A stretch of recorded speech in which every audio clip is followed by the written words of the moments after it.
All right, looks like we're recording. Thank you so much for watching. If you've tuned into this, thank you so much for tuning into the original Jubilee episode. It was a super great experience to get to participate in that, and the response to it has been overwhelming. And I've really, I'm glad people have appreciated what I've had to say, and I was able to participate in such a format. I just thought, as I said, I would react to the actual video in real time. I've obviously watched the clips. I've watched it through the whole thing maybe once, but I've not really sat with the video and went through all the clips. So this is not a video where I'm meticulously prepared. There are some videos where I could do that, and there are some things that I've milled over for the past month or so since filming and thought about more. So, when you're in the heat of the moment, you might say things and they might not be exactly the way you wanted it to sound if you were given more time. So I'm going to elaborate on some of the points that I brought up in the original debate, but yeah, so I'm gonna react to the video. If you haven't seen the video and you just want to see it without my pausing and commentary, totally understand that. I'll definitely link it in the description below. So be sure to go watch that if you just don't want the interruptions. Totally understand that. I'm sometimes someone who doesn't want someone to constantly be pausing. But if you've already seen the video or you don't mind my persistent and frequent interjections, feel free to stick around. And I think this is going to be a fun one. So we're just going to watch through the whole video. It's going to be a long one for sure, because the video itself is an hour and a half. And, with pausing and stuff, it could even be 3 hours, if not longer, depending on how much. So, we'll see. I don't know, I'm kind of going in at this blind, so we'll see how long it takes and that sort of thing. But yeah, I'm really looking forward to it. So let's drag this over here. And we're going to put this right here. I have a secondary display over here. Also, apologies for the quality of the mic. Not quality of the mic. Mic's okay. Quality of the camera. Apologies for the quality of the camera. It's just my desktop camera on my laptop. I have another camera, but it's just not working very well, especially with my secondary display here. Kind of beside the point. I think it looks fine. Could be better, but I'm looking into getting a better camera if I'm going to do more reaction style content like this. So, and also if you see me glancing over to this display, this is my secondary display that has all the controls for the recording and stuff like that. So just making sure everything works and that sort of thing. So, yeah, I'm going to put this back right on the video, and we're going to get started. All right, let's drag this down.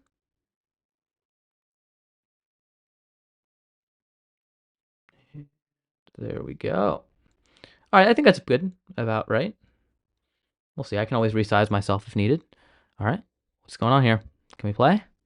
I've literally heard women say, "I hate men." Of course, literally. absolutely. And death to the patriarchy. This was a fun opening. What you think misandry is are just your misogynistic instincts and assumptions being exposed.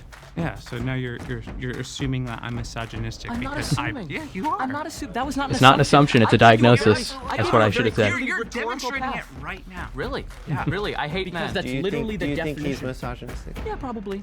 I think we all are a little bit, some more than others. I did not mean that to come off as prickish as it did. 2025, Trump is president, and we're back with another Middle Ground XL. Behind me, I have 25 traditional men and 25 progressive men. Thumbs up. What am I doing? Some questions, and we're gonna see if they can find a middle ground. Our first question is: should it be socially acceptable for men to wear skirts? Come forward and find your speaker for this issue. This topic was so stupid. I'm sorry. It was just so stupid. Me personally, I like fashion. I tried to dress nice today. You did dress nice today. Thank you, thank you. I'm wearing a woman's sweater right now. This is from Brandy Melville. But background. I love Riley.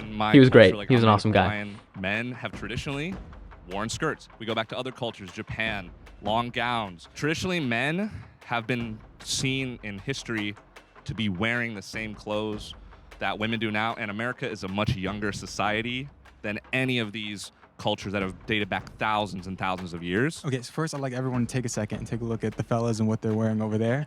Let's be so real right now. How are they gonna argue about what fashion about what fashion is supposed to mean in Fair a enough. manly sense I don't know. or traditional sense? It's the Scotland and in India, they wear dhotis. They're not wearing skirts because they think they're a woman.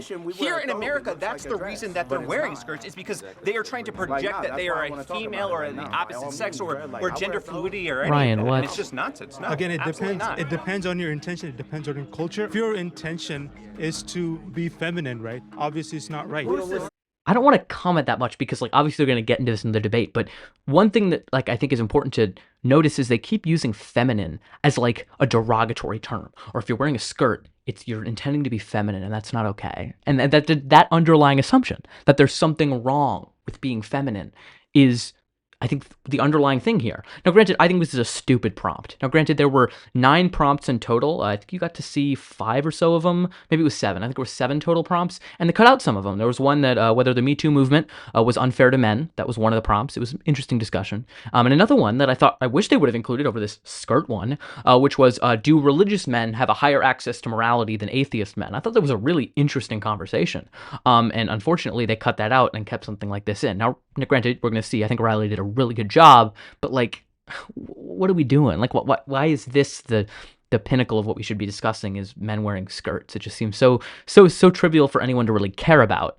So maybe it is indicative of the traditional man, that this is something that they feel so strongly about, when like it's like, let people live their lives. But yeah, I'll interject there, but I'm mainly gonna let this one play because I didn't have a lot to say on the subject.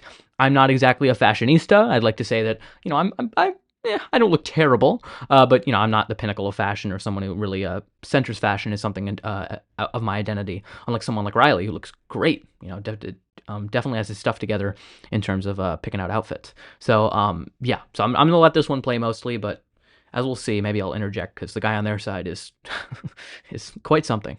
We don't live in bro, right? I thought we were all about like the government not interrupting. When it comes to just masculinity. That was really funny though. Like, you know what I mean? I thought we're all about the government not interrupting, and they just get shut down. Like, it's like, you know, conservatism falls apart in on itself because it's like limited government until people are doing things I don't like, and then I'm going to use the hand of government to control them and stop them from doing that. It's not a real thing. Limited government. You know, freedom, it's freedom until I don't like what they say. It's freedom until they're protesting for a cause I don't like, and then I'm going to fucking deport them. Like, that's where we're at right now as a country. And this is very much the exemplification of it. Like, really? Really? You're going to say that it's not socially acceptable for men to... Who cares? Like, really? I don't know. I'm going to keep going. In general, like, I'm in the camp of you provide for your wife, you protect her, you should be a pillar. Any sign of, like, wearing a skirt or something like that, like, obviously, bro, like... it's not the move. This is kind of representative of a general idea of what a man is supposed to be. Correct. In terms of how we dress, how we conduct ourselves in public. I think most men look at what a man is supposed to dress like and look at that and see, well, now I have to justify the difference between that and me. Clothing is not gendered. Point. We make it gendered. Anything that we're wearing could be a woman's whatever. So we put titles on things, and I got a feeling nobody over there is gonna have any argument against any one of us. The progressive men are gonna say, it doesn't matter what you wear. You can wear any dress, you can wear a skirt, you can wear this. In the same vein, they would say it doesn't matter what language you speak, it doesn't matter what religion you speak. And as traditional men, we disagree with that. We wanna have a cohesive society that we speak similar things, we believe similar things, we have a sense of community in all of the things that we wear. What they're saying is actually the anti-social stance, where everybody does what they want and nobody has a sense of community. So we need to hit on that. Whoever speaks, not just about the skirt, because the skirt it's the detail, and that's unimportant. We are rooted in some kind of greater faith. Granted, I don't want to respond too much to this because I want to respond more to the one-on-one debates because I think they're more substantive. If they can be. I don't really think this one becomes substantive whatsoever at all. But like what Aldo was saying, like, it's a big stretch to say that because we think people should be able to wear skirts or people should be able to speak different languages or practice different religions, that somehow we think cohesion isn't necessary, is not the case at all. I think there is definitely a case to be made that cohesion is important.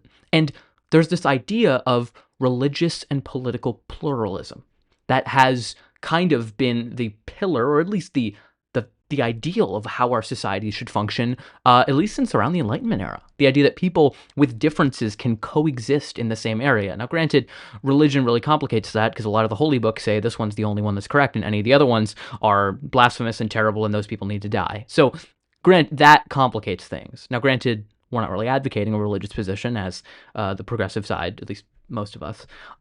So, I don't know. It's a stretch. It's like, his argument is the quintessential example of the slippery slope argument. We start letting men wear dresses? What? Suddenly they're going to start, wanting to be little girls, and then they're going to start sleeping with minors and stuff like that. It's like, really? Like, this just gets so old, you know what I mean? Just like, who cares? It's just, it's also just not really weakness either. I don't know if he specifically said it was weakness. It's not weakness. It's, if anything, a man being confident in what he's wearing is is confidence. It's not weakness for a man to wear a skirt. If a man feels most comfortable wearing a skirt and chooses to do so, good for him.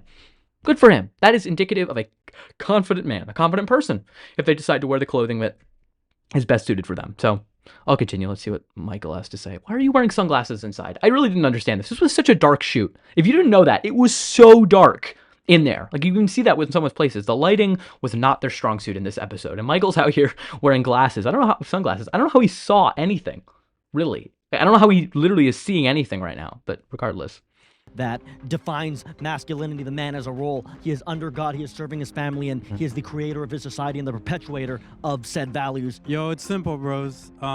Skirts are for women. We should also talk about...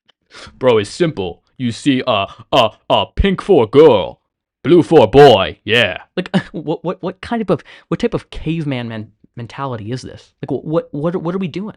Like, really? We're really doing that? It's simple. Skirts aren't for women. Like, it's simple. Women belong in the home. Like, it's not simple. Oh, I didn't mean to skip. Yeah, like, really? That surface level? Like, it reminds me a lot of the signs. Over like around the election, I saw signs that were for Trump, and it was like Trump equals, or Kamala equals high crime, Trump equals low crime. Like, it's like, are your minds literally that primitive and that like small that you need everything to be broken down into that type of thing? I mean, I guess so, and I guess that's effective rhetoric considering the outcome of the election somewhat. So, but really? All right. Greg, I loved Greg. As you can tell, he's embracing the Gru scarf. He's been on a few episodes, and people were saying he looked like Gru from Despicable Me. So good for him. He decided to go full send and get the scarf. So let's continue. What does it look like if it's not socially acceptable? What does that mean? Point out how in practice, if it's not socially acceptable, that means we're shaming people, we're bullying people, we're excluding people. Kind of what they I want. don't think anyone agrees that's a good thing. Who wants to speak? Okay, then I feel comfortable. We have to make it a vote. We want to know who wants to Who? talk. I mean, I will. Okay, all in favor?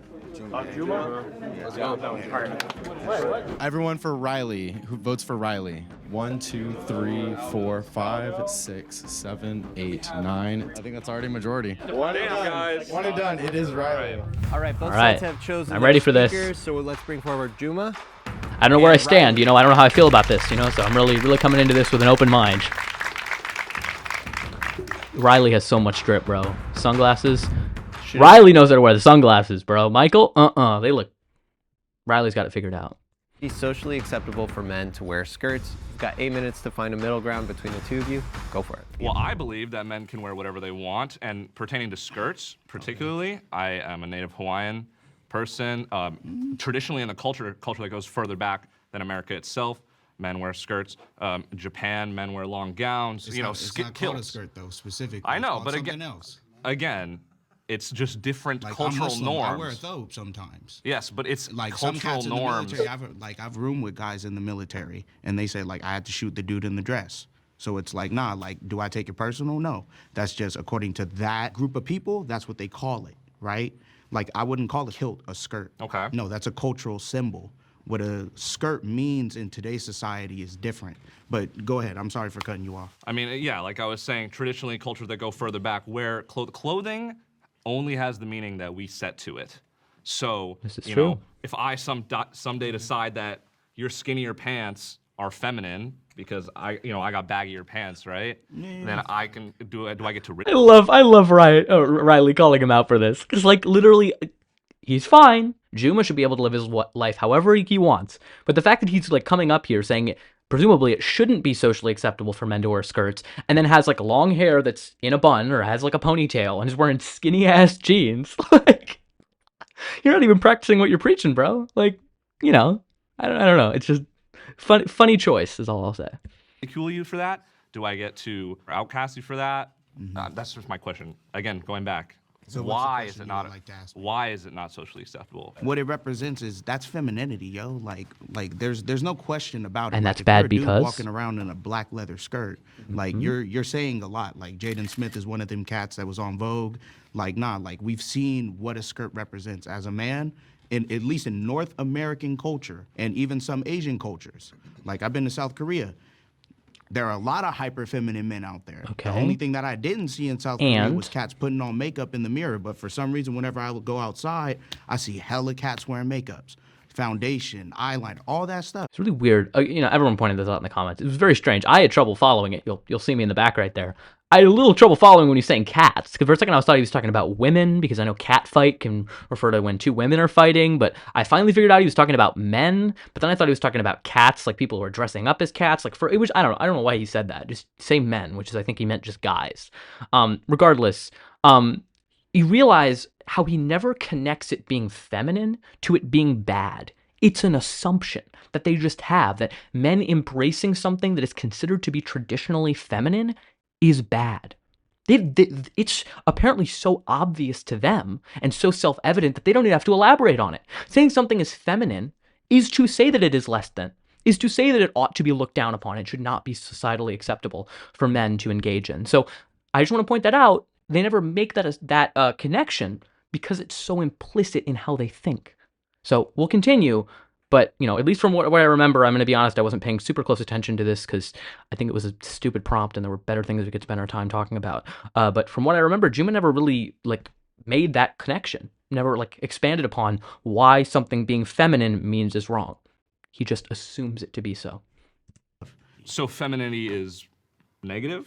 I mean, for men to express but is it okay to express feminine things? What do you think about my nail polish? What do you think about my skinny watch? Me personally, bro, I ain't rocking like that. That's cool. That's great. But I am. So is there anything wrong with that? Good job, Riley. That's a feminine trait that maybe you want to exude about yourself. Okay. Now, if we walk down the street, I may interact with you a little bit differently just because, I see the fact that you're wearing nail polish. What does that mean? Would you... generally, bro, whenever cats are, wearing nail polish... Bro is scared of nail polish. Okay. They may try to hit on you or just other stuff in general. Okay. So it's So you're... Bro's afraid of men with nail polish hitting on him. Maybe he'll like it. Maybe he's worried he's going to like it. Yeah. Oof. All right. No, I'm not afraid. Even outward expression of femininity does not define sexuality. I mean, it's true. There's a lot of straight guys out there, a lot of, people who are in emo punk scene wearing black nail polish for fun. People who wear lots of rings, completely straight. And it but doesn't it's matter. The representation, though, of what that means. What does that mean, though? So, a guy wearing, he's obviously counterculture, right? If he's, the emo punk kind of guy. Also, borderline, devil worship at times. Devil worship? Yeah, nah. That can be clearly associated with it with a pentagram. A skirt isn't indicative of what a masculine man should represent in today's society. We got a lot of over-feminization of a lot of guys. Being a solid man that your wife can look to, or whoever that you're taking care of. Why can't you be a solid man and embrace certain aspects of femininity?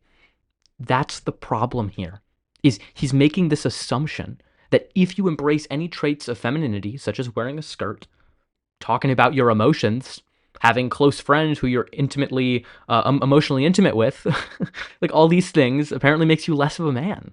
This is the exact type of toxically masculine thoughts and toxically masculine ideology that leads to many different things. I'll talk about later. When I go up there, talk about a lot of the issues with this type of thing. So, just in general, it's.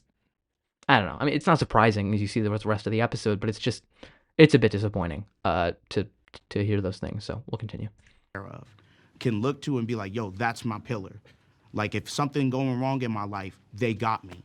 And if you're walking around wearing a skirt, bro, okay, there might be cats that can walk around wear a skirt and they solid to the people that they can take care of, right? Yes. But the exception isn't the rule. Well, you're assuming that the majority of people or men who wear skirts aren't solid people.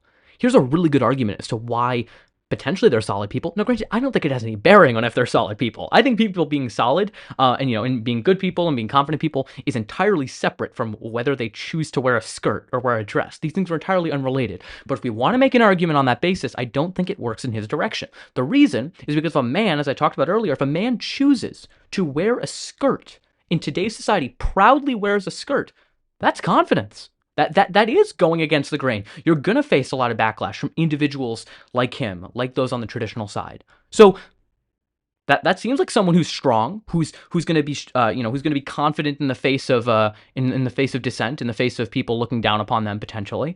And I think so I don't think that works against the guy. I don't think someone wearing a skirt, I don't think it does at all. It's not indicative at all. But if we're going to try to make an argument about men wearing skirts, I think the argument works against him. that in fact that probably means that they're a stronger person, or that they're more comfortable in their sexuality, or not even sexuality, more comfortable in their expression. And being comfortable in your expression is indicative of being comfortable, being an individual who, is more confident. So I don't think it works in his direction, really. Most cats walking around in a skirt, bro, they're not super breaded up. They're just cats trying to express themselves sexually because they've given up on the financial part. I mean, I feel like a lot of people who express feminine it's easier, traits, it's easier to be broke. Yeah, I mean, I feel like a lot of people who express feminine traits, and have been in the media for wearing skirts. Harry Styles is the biggest example. You think he's not breaded up? You think Young Thug is not breaded up? Like people like that. Yeah, but at what cost though? Like now you're starting At to tap what into cost? the fact of like No cost. A photo shoot on Vogue, being on the cover of Vogue, probably making more money off of that. Like, what do you mean at what cost? This is why I'm saying, why the heck was this one of the prompts they chose in the first place, but on top of that, chose to air? There were more interesting conversations. Why this one? Ugh. now, like it's pretty obvious and it's out in the open now that a lot of these rappers, a lot of these cats grabbing ankles. These same dudes that wear skirts are the same ones that were popping up at the Diddy parties. Here we go. There we go. I said it was going to happen. I said it was going to happen before. And I actually forgot that this happened because I didn't look that closely. But yep, that's what they do. They try to connect men being confident in their sexuality and wearing dresses as being pedophiles. Because this is what's really revealing about the way conservatives and the way traditional men think, is they think the only reason that a man would want to dress like a woman is because he'd be attracted to that type of person or something like that. That in order for a man to want to wear a dress or something like that, he must be a pedophile. He must like little girls in skirts, which is revealing about how they think. What makes you think that a man who wears a skirt likes, or not even pedophilia, he's talking about the Diddy party. Like, there's no way in which you connect those two things. They aren't connected unless you in your mind connect them. That inherently to embrace femininity is to be a predator. Because I guess in their mind, that's the only way they go together. Pretty revealing. It's a trope as old as time. Oh, gay men are going after the children. Men who are more comfortable in their sexuality and are more effeminate. Oh, yep, they're pedophiles. They're predators. Like, really? We're really doing this? That's just... I don't have a list of every single person who was caught at the Diddy parties. Was there someone who was wearing more feminine clothing who was arrested? I'm not sure. Sure. Well, let's concede that there was. Who cares? You know who there probably were way more of people at these parties? Cisgender, just normal ass, mediocre, less than mediocre if they got arrested, men. Like, let's look at the bigger problem, not the one person who might have been wearing a skirt. Let's talk about the overwhelming majority of them who were there just being men. Just being men. We don't want to talk about that, though. We want to talk about the one guy who might have been wearing a skirt. Good Lord. Calling him daddy. I mean, again, this kind of just goes back to the argument that a lot of people try to push that feminization. That gay people are groomers and they're... Thank you. On top of that, bro, Thank you. I get it, bro. Thank you. It's a cool piece of clothing. Like my pops, he owned a fashion label. He did it in the 90s where he exclusively designed women's clothing out of Egyptian silk. I totally get it. Okay, From a good for fashion him. perspective, for a woman, like, bro, it's amazing. Like, bro, I think a woman looks good in a maxi skirt. But I'm saying I don't think a dude should be walking around rocking that. Why? And I guess my question to you to dig deeper is, should this be, mandated? Should you, bully people who are wearing skirts? It shouldn't be open, common practice being taught to kids like, hey, bro, go to school wearing a skirt. Like, I'll tell you right now, like the time me growing up in East Oakland, you go to school wearing a skirt, it's gonna be rough for you. Why is it going to be rough for you? Because of a lot of this type of mentality. The reason it would be rough for you is because of people like you. Like, you're the way you think is the problem, and the way that other people think because it's similar to you is the problem. That's the truth. It's because of people like you who make it unsafe for individuals like yourself when you were younger to go to school wearing a dress. Wouldn't it be great if we lived in a world where people could feel safe going to school wearing whatever clothing what they wanted? That would be great. And we're not the ones who are against that. You are. You are perpetuating the problem. I'm not going to disagree with you on that, but we should break down that stigma of people having to be scared of what they choose to wear. No, because if, like you said, I should be scared coming, to where you're saying, wearing a skirt or feminine attire or accessories or anything like that. So Sorry, should I keep people have to stealing Riley's points right before he says them. So I'll explain to you this, right? Like, I was a shooting specialist at Banana Republic for almost 2 years, right? And like, dude, like, I see a whole bunch of cats walk in there, different arrays, different budgets, you know what I'm saying? And I'm helping them get to where they gotta get. More than likely, man, like, the cats that I saw wearing skirts, man, those ain't the kind of guys that, like, you know, the cat like me would wanna rock with. Like, the cats that I rock with, they're solid through and through. Like, I'm a business owner. I'm also a professional fighter. So it's like, nah, bro, like... I'm a professional fighter. Bro, the only thing you're professionally fighting is the demons inside you. Like, what? I don't know. I don't know. Why did I pause it? Because he said that those aren't the people he would want to rock with. That's fine. Like, do you think if we make it societally acceptable or socially acceptable for men to wear skirts, that somehow we're going to be forcing you to be around them or forcing you to hang out with them? No! You don't have to be friends with these people. I doubt they want to be friends with you. Like, really? We're really doing this? Ugh. All right, continue. This video is going to be like 5 hours, 6 hours long if I keep talking this much. Just that kind of energy, it's not conducive for me to be around, because I need to cultivate a certain kind of mindset, a certain kind of atmosphere around myself in order to achieve what I believe is peak to what I need to be. Okay. If men wearing skirts and them being around you disrupts your mindset and who you're trying to be, then you don't have a very strong mindset or a good conviction. It's not like, you really, like, someone wearing a skirt is gonna, like, could destroy your whole day or make it so you can't focus. That's pretty weak, dude. Like, that's the problem. Not them wearing the skirt. The fact that you get that worked up over it. That's the problem. So Riley, based on kind of what you're hearing coming from Juma, what do you think is a middle ground statement that you think you could both agree on, or that you want him to agree on? I would like for you to agree on that men should be able to express themselves. In fact, anybody should be able to express themselves however they want, skirt, nail polish, whatever, and that it should be. We're focused on okay, skirt, not skirt. the nail polish. Men should be able to wear a skirt, and it can have a positive stigma around it if they so decide. If culturally, they come from a culture. In Muslim tradition, right, there's this wrap that you can wrap I'm not even around talking your about waist. that. Some people would call that a skirt. So, like, that kind of cultural thing, no problem. But we're talking about North American problems. We're not talking about every other place. So what's the middle ground that you think? The middle ground Riley? is culturally, if that's where your family is from, rep where your family from. Rep your culture, rep your set, whatever it is, right? But you as a man, if that's something that you want to do, bro, by all means, bro. Just not that close to me, though. It's good. Well, I disagree. I think that men... You don't even have to disagree. Like, Juma didn't say anything that was antithetical to what Riley was saying.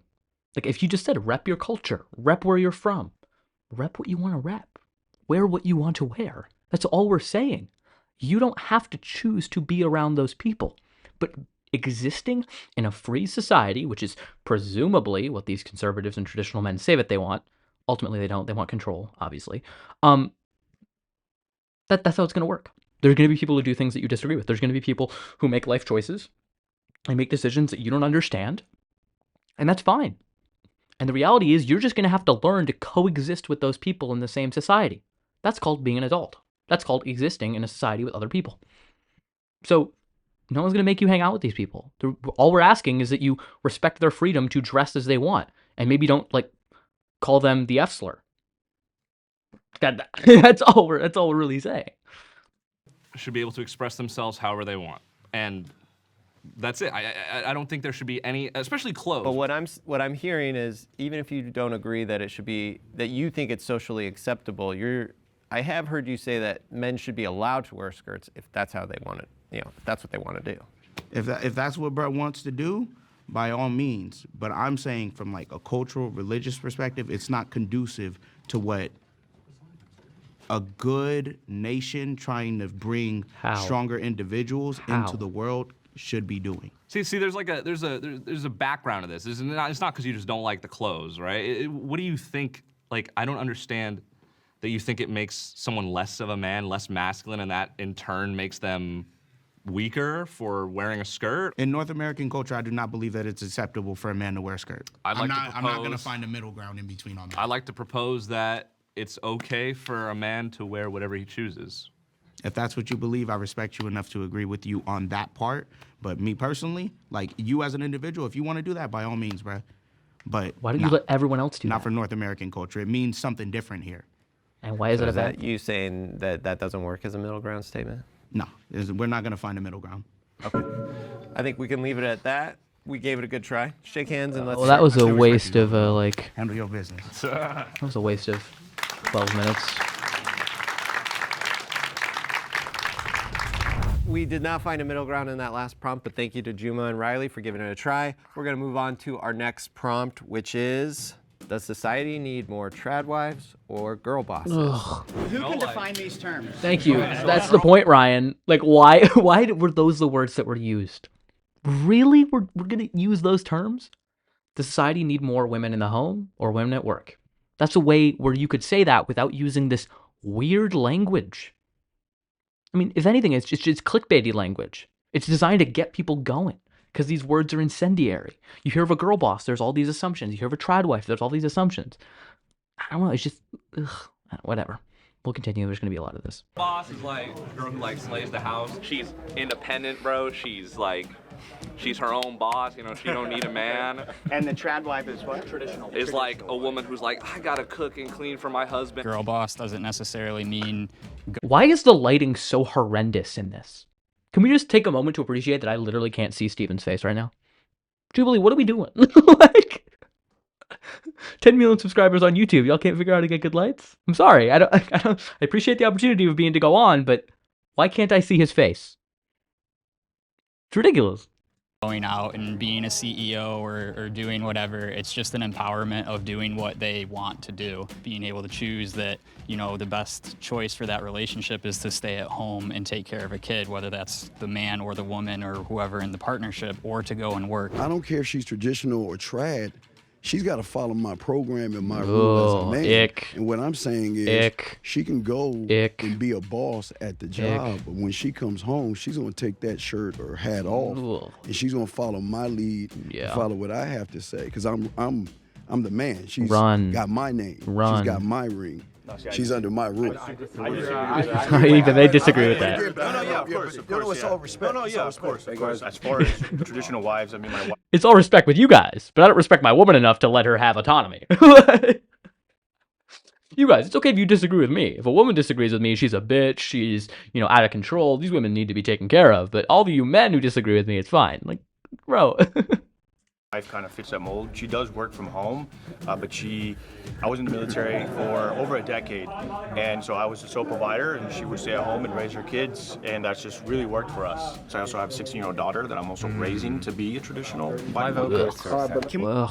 Why are you raising your daughter to be a traditional wife? Oh, traditional girl or traditional woman. Raise her to be her own woman. I mean, you're not gonna. It's not your ideology, but the fact that you're raising her to be something in particular, accept the most authentic version of herself, is telling. Let her be her own person. Let her grow up to do whatever she wants. If she decides that she wants to, you know, embrace those traditional roles and live that way, let's hope she's not as dogmatic as you are in that and raises her children to do what they want. But ugh. This is the indoctrination. Like, they love to talk about indoctrination. Oh, we're indoctrinating kids to be gay and indoctrinating kids to be trans. You are indoctrinating your kids to be servile. You are indoctrinating your kids to be submissive and just following orders, which is what these conservative people are. They love being submissive. That's what they love. That's why they love Trump. That's why they love a strong man. They love someone telling them what to do, lining up behind them, getting in order. That's what they love. They love to act all dominant, but as soon as someone like Trump comes along, they're immediately in line. It's cowardly, really. There's nothing confident about that. And there's nothing confident about feeling so threatened that you have to instill into your daughter to be a traditional wife. Why don't you instill into your daughter the value of critical thinking, the value of educating herself, coming to conclusions on issues? And if your ideas are so great and so grand, then I guess she'll arrive to them on her own. But if you're worried she won't, and you have to indoctrinate her with those ideas, then maybe those ideas are shit in the first place. That's all I'm going to say. All right, let's see what Ryan has to say. I'm sure he's spitting. We get a show of hands of folks who think they're a good fit for You this. just. 1, 2, 3. A lot of times, whether a woman should be a stay-at-home wife or whether she can like work and do other things in society is kind of a cloaked sexist argument. And so It's not cloaked. It's just pretty blatant. I agree with you, Greg. I'm not trying to come after you. It's blatant. think that whether or not a man or a woman in a relationship, who's the stay-at-home parent, who's working, should be a function of the individuals and should not be a function of us doing these, gender role-based preach, Greg. I'm caught between him and him, but the most important question for me is, are you paying all the bills for your home? The girl bosses have been detrimental to society and how Really, tradwives Ryan? have actually helped build the family. Oh, yeah. And through homemaking, raise. If there weren't for girl bosses, there wouldn't be women's rights. If we only had tradwives, society would not progress rights really for anyone. Everything was very much downstream from that. Obviously, we saw the emancipation of slaves in the 1800s, the effects of which are still felt. Then we saw women getting the right to vote, things of that nature. Then we saw the end to legal segregation in the 60s, then gay rights, then trans rights. Like this is an ever slow-moving horse, and it only moves at the rate that it does because of people who go against the grain. People who fall in line and follow orders are never the ones who create history. They aren't. What is it? I saw a thing. It's like a well-behaved women seldom make history. It's true. It's very much well-behaved people in general. We didn't have to gender it. Well-behaved people don't make history. It's people who are going against it, who are willing to call it out. So this type of, tradwives are the ones who are doing so much for society. I mean, they're not doing any more for society than other women are in terms of, being a functional member of society. I'm sure raising their children, I'm sure contributing in that way. But people going against the grain, calling out things that they view as injustices, those are the people who are changing history. And all the people throughout history who we look at fondly now, MLK, Malcolm X, Abraham Lincoln, in a certain sense, throughout the history, Susan B. Anthony, Rosa Parks, keep going on, W.B. Du Bois, all these people were severely hated. They were hated by these same people. If these people were alive today, they would hate all of those people because they would think you just need to get in line. You need to listen to the men, listen to the man. So, no, girl bosses have done more for society. Women who are for themselves and for other women and thinking for themselves and not just, submitting to any man leads to better outcomes. Up the kids instead of them going out to the public school system or being raised by strangers because the girl bosses were too busy working to care about their kids. Traditional wives is outdated. We find that women who have leadership roles do have higher success, arguably, than men because they get people to work together better, I feel. Men, it's about competition. In modern society, most physicians are women, most lawyers in America are women, the most educated people out of men and women are women. They attend school at higher rates, they graduate at higher rates. The capability women have to raise children, the innate ability that my mother has, the connection she has with me, is something that is very important. And I feel like girl bosses lack that. They don't lack that. No. It's also not innate. Women don't have this innate ability to raise children. It's that they've been socialized to be that way. Women have in many ways been socialized to be more caring. And there's nothing wrong with being caring. It's when you expect them to only fulfill that role is when you are not being caring. Men are showing a lack of caring in this instance. Say that the woman's duty is to serve the man. Say it just as much conviction that it's the man's job to serve the woman. Isn't the question we need more trad wives versus girl boss? That's the question, right? So I would advocate for that. So we gotta vote. Let's just vote. How much time? I vote Anthony. Sure. Anthony. Raise your hand for Anthony. All right. Steve, vote for Steve? I wanted Steve to go up, but Greg did a great job. Well, all right. Well, I'm going to assume everybody's voting for themselves. Votes for Jay. 1, 2, and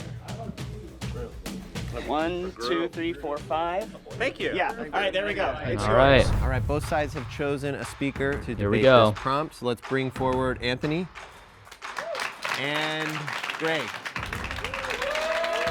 Oh, yeah. meet you. Very nice to meet you. Greg, Anthony, the question was, does society need more tradwives or girl bosses? I'll let you take it from here.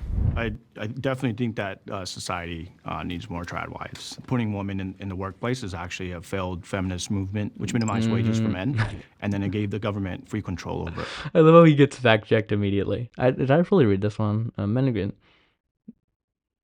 Increase slightly. Yeah, exactly. Blaming that on women being in the workplace and not just stagnating wages in general as a result of capitalism is wild. You know what I mean? Like, this is proof that men will just take any problem in society and blame it on women. You know what I mean? I'm making less money. It must be the women who are taking it. This is the thing in general. I'm making less money. I lost my job. It must be those damn immigrants. And not the fact that my company shipped the jobs overseas. Like, it's the tale as old as time here, you know? It's not women. Women are not the reason why you're not making more money, okay? Look to the CEO. Look to the billionaire class. Don't look to women. Like, oh. The children, right, through a public education system, and I think that that's also why we have a lack of masculinity in society. Keep getting fact-checked. Okay. Yeah, so there's 3 claims there. There was the government controlling the children. That's not what I said. Government controlling the children. The wages being stolen from men. I didn't say it was stolen. Oh, sorry. How did you phrase it? No, you said it was like minimizing wages for men. Minimize it. Okay, yeah, sorry. They weren't stolen, they were minimized. What's the difference? Really? Causing an impact on men. And then what was the first one? It was moving women to the workplace. Moving women, okay, yeah. So there is no statistically significant difference between the cognitive abilities of men and women. You can obviously find an outlier study or two that says something else. Sure. And so that's not what we're debating, though. Well, no, but I'm building to my point. Okay. Yeah, so in that context, I think we should have a society that empowers men and women equally to pursue whatever works best for them and in their relationship. Like, for example, seems pretty we reasonable. Have friends who Wonder how you could are married, disagree with men that. and women, and they are both in healthcare, and they both take turns working. Like, dad will work one day and mom will work the other day. And I think it's awesome if we have career opportunities, if we have things like, affordable childcare, paid family leave, anything in society that supports people to make the decision that works best for their family, I think is positive. Go, and Greg. I think if we had better options for people to pursue what works for them individually, we would have, as the prompt described it, more girl bosses. But I think your argument is that if only we were to put women in workplaces, which no one's debating that they shouldn't be, the question is not should we restrict women from doing it, it should be should we have more tradwives, right? And so my argument... Those go hand in hand.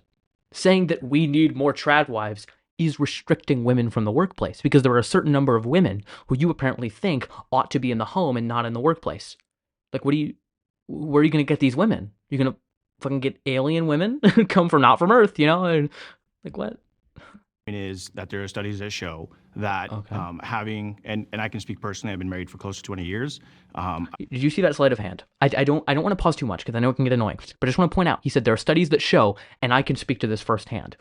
Him speaking to it firsthand is not validity of the supposed study that he's citing, because anecdotal evidence for him is not indicative necessarily of a broader trend.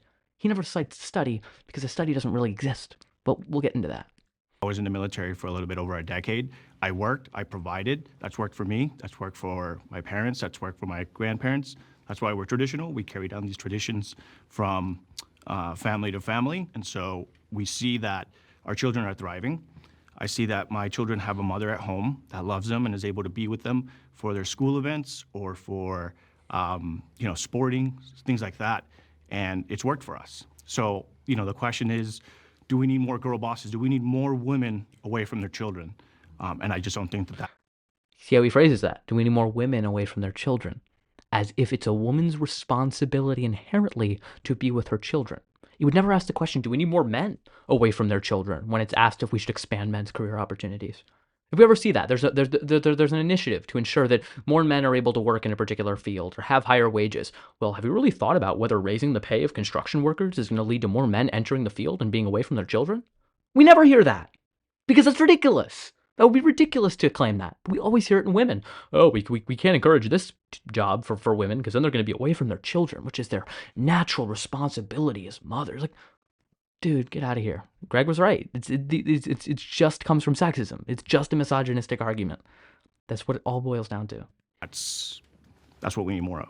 So why? So if the woman is away from, it's just one parent's at home and one parent's at work, right? That's kind of what we're describing. It's just. So what is the issue with a man being the stay-at-home parent? Well, I just don't think that's the role of a man. There we go. I mean, here's. I mean, at least he said this quiet part out loud. This all boils down to the fact that he has these ideas that, of course, have been instilled within our society, a lot of people, of what a man's role and a woman's role is. That's what it all boils down to. It's just, that's what I think.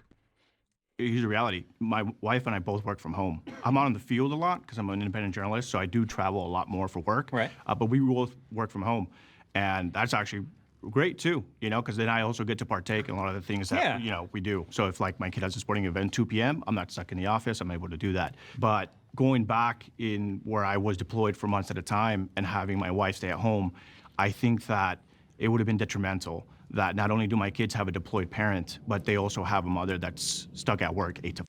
Aren't you lucky though that in your position you were making enough money and it was financially feasible for your family to survive on a one-income household? That's just not feasible for a majority of families. As we talk about declining wages, as you seem so, strongly about, seemingly only in the context when it's used to blame women for it. But we do see declining and stagnating wages, and we do see that it's much harder to raise children, raise a family on one income. So that's great that your wife was able to stay home while you were deployed, and the money you were getting paid while being in the military was able to support your family. That's just not a financial reality for a majority of Americans. So if you want to talk about making it easier so that one parent can stay at home, which he might bring up later, I really don't remember, then I'm all for that. But, it's just once again a fantasy that you think just, women just have the option. Women could choose to be at home. They just don't want to. They just are so passionate about working that 9 to 5. It's like, I'm sure a lot of women would love to have more flexibility in work and not have to go to work all the time and take time off work.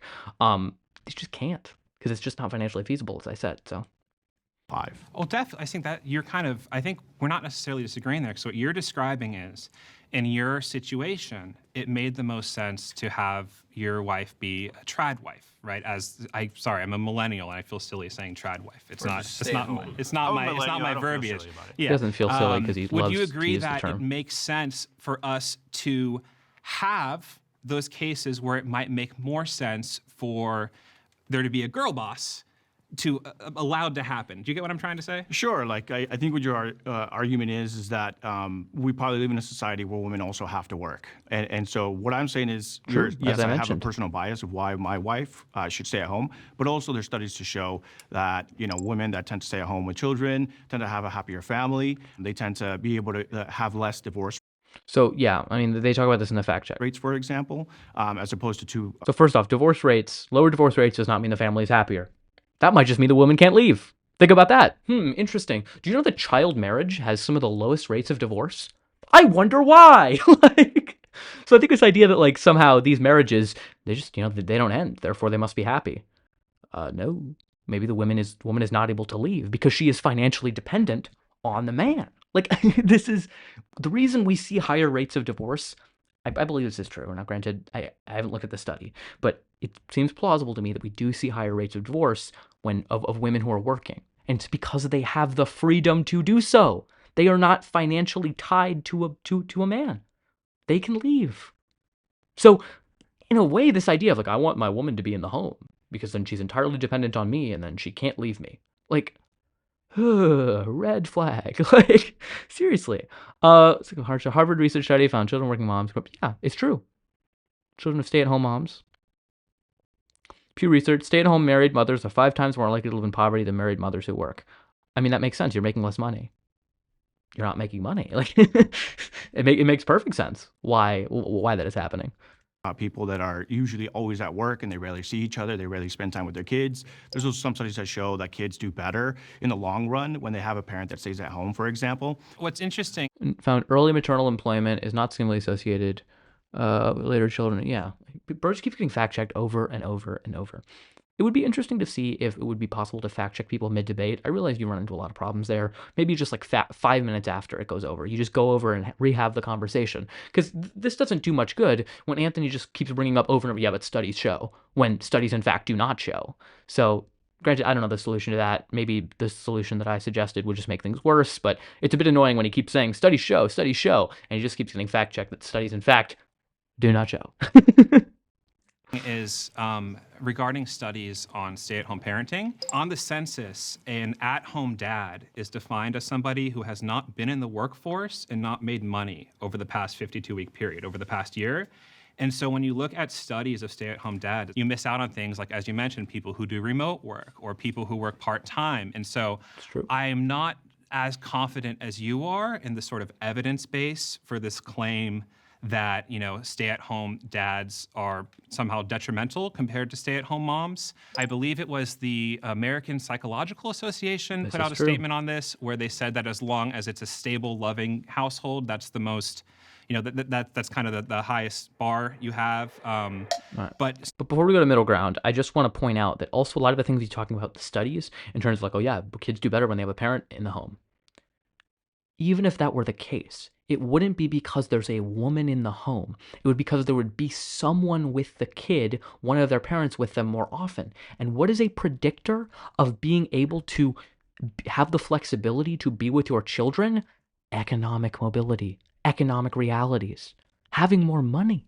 This is a money issue, not a women need to be in the home. It's parents need to be able to spend more time with their kids. And the way we solve that is things like paid maternity leave, paid paternity leave as well. Pay men to be away from their children as well. So it isn't just expected that women are expected to raise the children. Universal child care, things like that make raising children more financially feasible.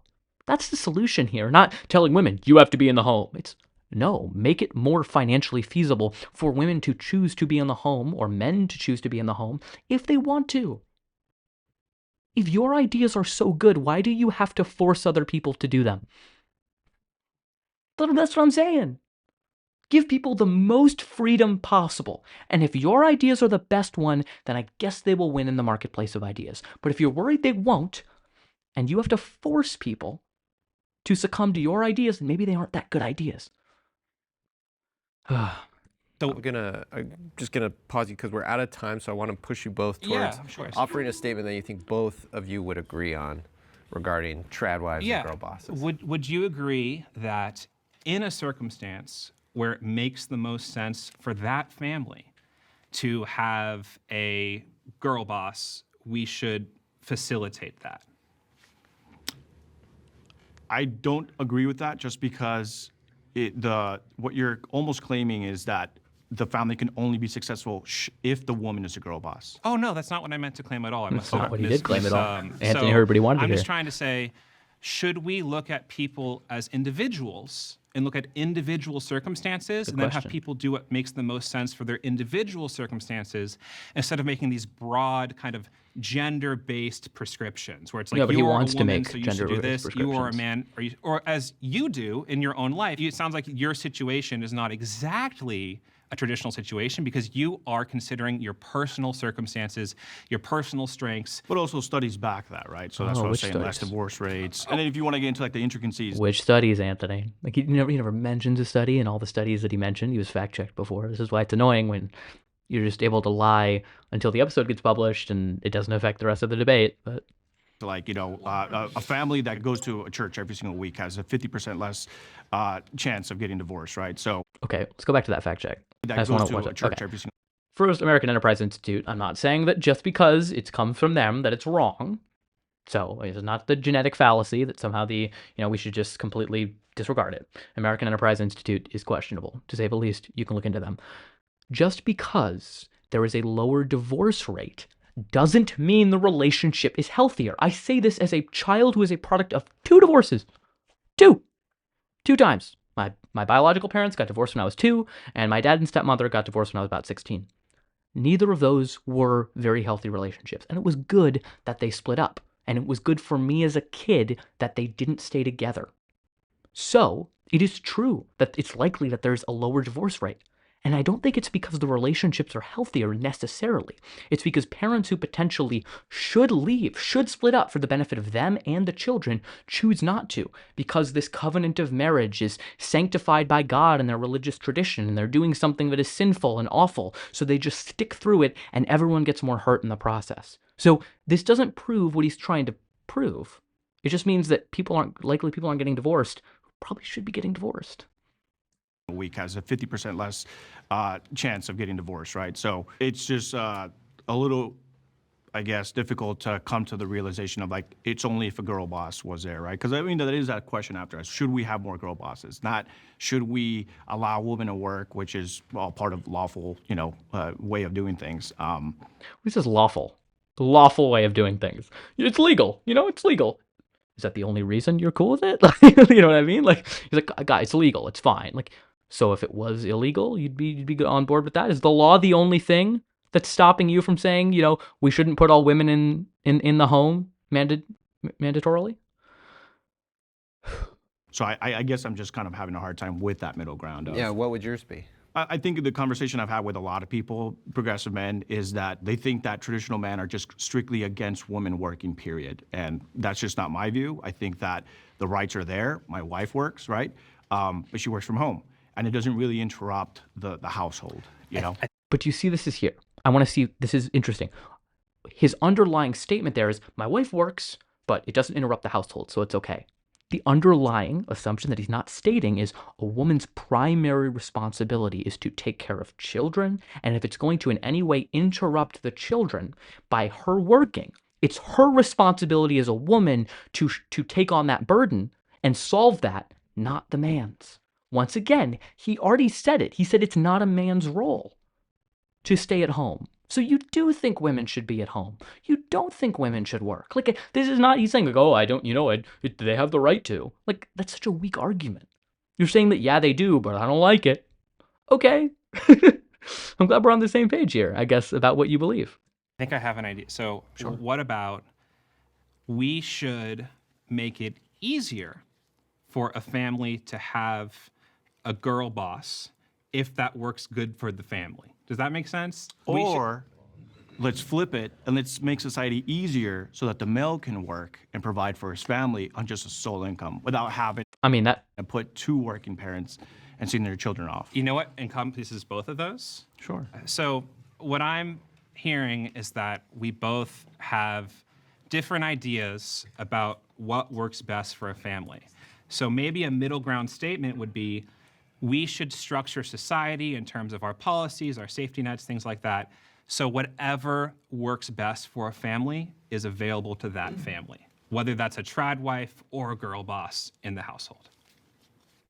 Let's empower families to do what's best for them. Yeah. It's a little soft. I think we need to address, like the role of women, which is what this prompt is saying. Hearing all 7 minutes of you, it's just, I wasn't convinced of like why we need girl bosses, right? Right. I wasn't convinced why women should work I don't understand. All of my misogynistic things I've been taught my entire life weren't unraveled by you, Greg, in these past 7 minutes.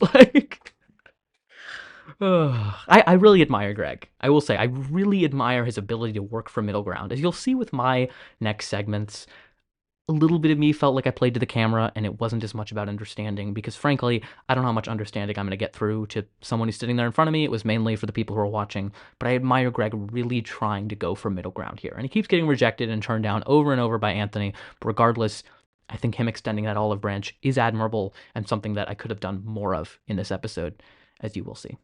So that's why we make individual decisions. I'm not convinced of anything about your life, but I'm not convinced by anything you said. Even studies show like it's better for the household. No. So what studies? my opinion is Wrong. that we should trust 2 adult people to make a decision about what That's just very nuanced, though. It can be. It's just very nuanced. You see, it's too complicated for my brain that works in black and white. It's either this or that. I can't conceive of anything greater than that. We can't talk about nuance in the context of society. Like what? Of course it's nuanced. Society is nuanced. People are nuanced. You want to have a non-nuanced solution to a nuanced society. This is why these people should not be making decisions that apply to everyone, because they take their little bit of what works for them and think, oh, it must work for everyone. That exemplifies it. Are you kidding me? Imagine using nuance as if it's like pejorative, as if it's a bad thing. That's crazy. Anything, right? Oh, well, you should allow two parents to just do drugs all day because it's better for them. Okay. You know? So. Oh, you think we should let two parents work? What's next? They're all going to be shooting up heroin and, just neglecting all their responsibilities? Like what? Anthony, what? Oh, we can't let people do things like this. They're just going to suddenly, be committing crimes. And what happens if we give black people freedom? Then they'll be free to commit crimes. We can't do that. Like, this argument has been told over and over and over and over. And at no point has it justified restricting the rights of people. Is it possible that people will make bad decisions with the freedom that we give them? Yes. Is that automatically a justification for restricting freedom? No. People make all sorts of bad decisions. Too nuanced. What I would say is we can live in a society where I guess, girl bosses can thrive legally and tradwives can also thrive legally. I just think a girl... Legally, he's doing a lot of work here. He's like, I think, it's fine if it's legal, but no endorsement on my part. I bet he thinks it probably should be illegal. If I would ask him. In his ideal world, where the world exists, what if it was illegal to work? And what if we alleviated the concerns about economic feasibility? It was feasible for women to work at home. Would you want it to be outlawed? Women have to be in the home. I don't think we'd like to hear his answer on that one. I don't think it would be a very good answer. Boss can already thrive. It's harder for a woman to become a tradwife than it is for a woman in today's day and age with the current policies to become a girl boss. What is a version of it you would be able to agree with? Hold on, I hear Norton. That we need more tradwives. What's a version of middle ground you'd be okay with? Entirely my statement with no concession or compromise whatsoever at all. Like, I feel bad for Greg because he was like working so hard for middle ground, and Anthony's just like spitting in his face. Like, ugh. Sorry, Greg, you're a valiant effort.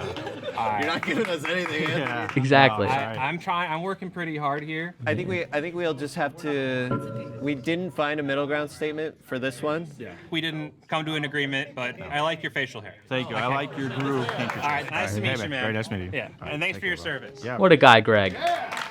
Classy, Greg. I admire it.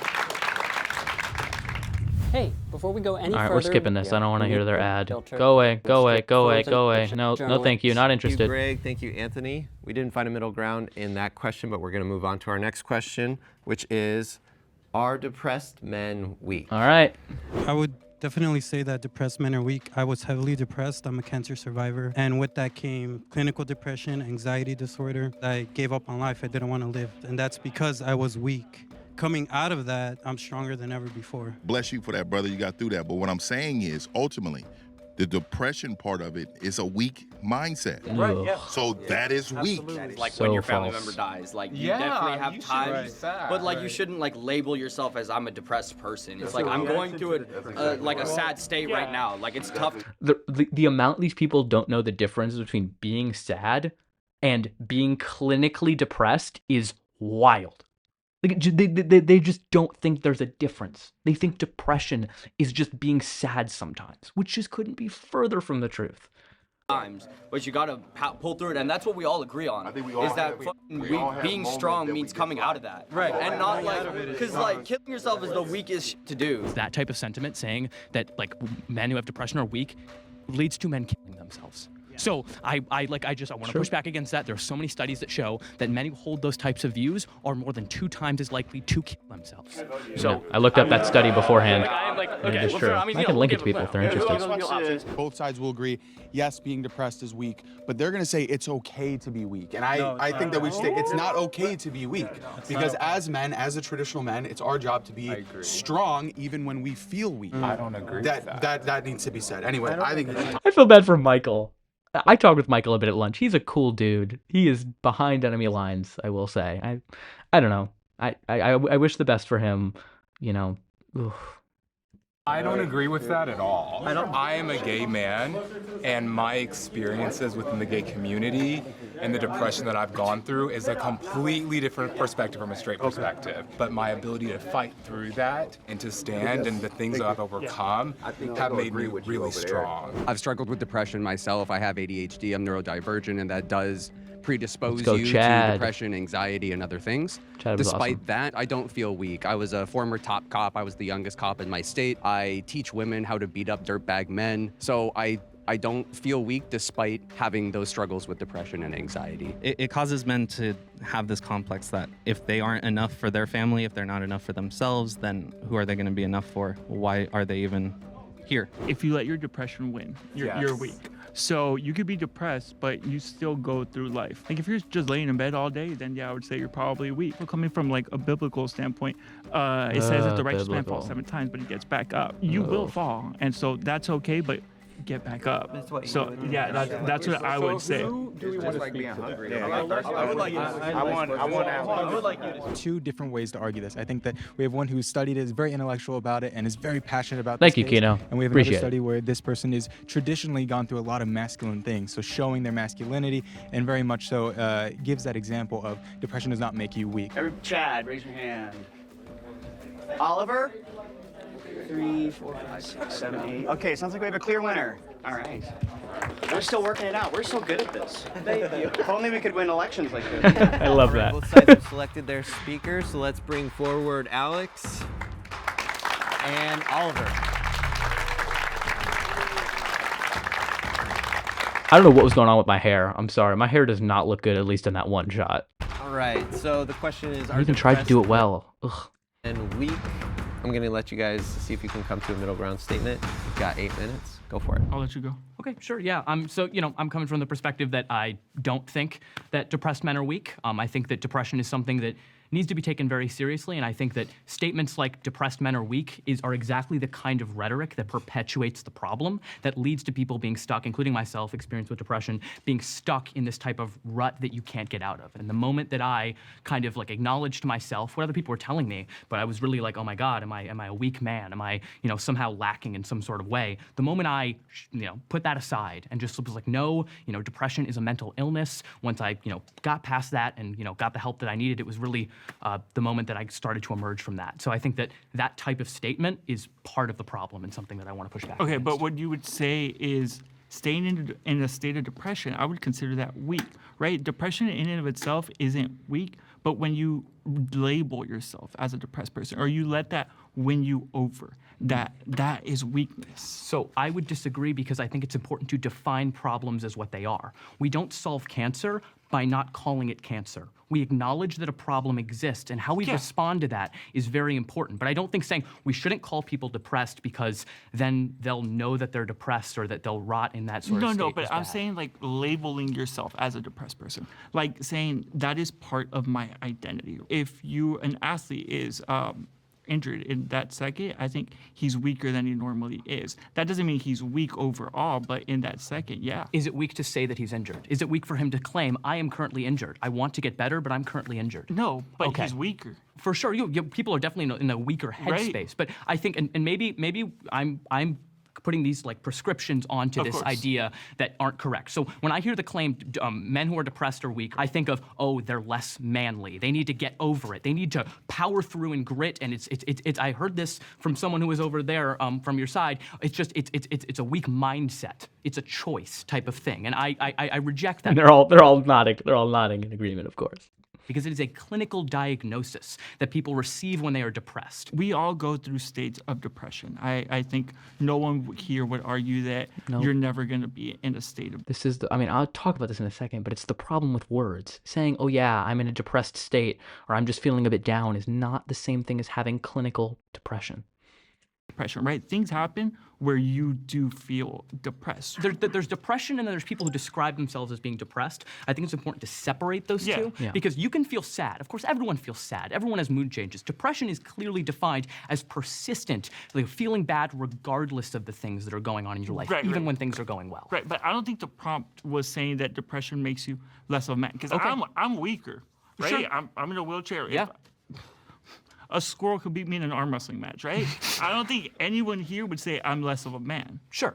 Right? Oh, I'm glad that those connotations are not present Okay, cool, in this yeah. conversation. But my stance is you gotta keep on moving. Like you just have to, and you might have to take medication. I'm not against it. Ryan's like, no. Ryan's like, no, not medication, not the solution to the problem.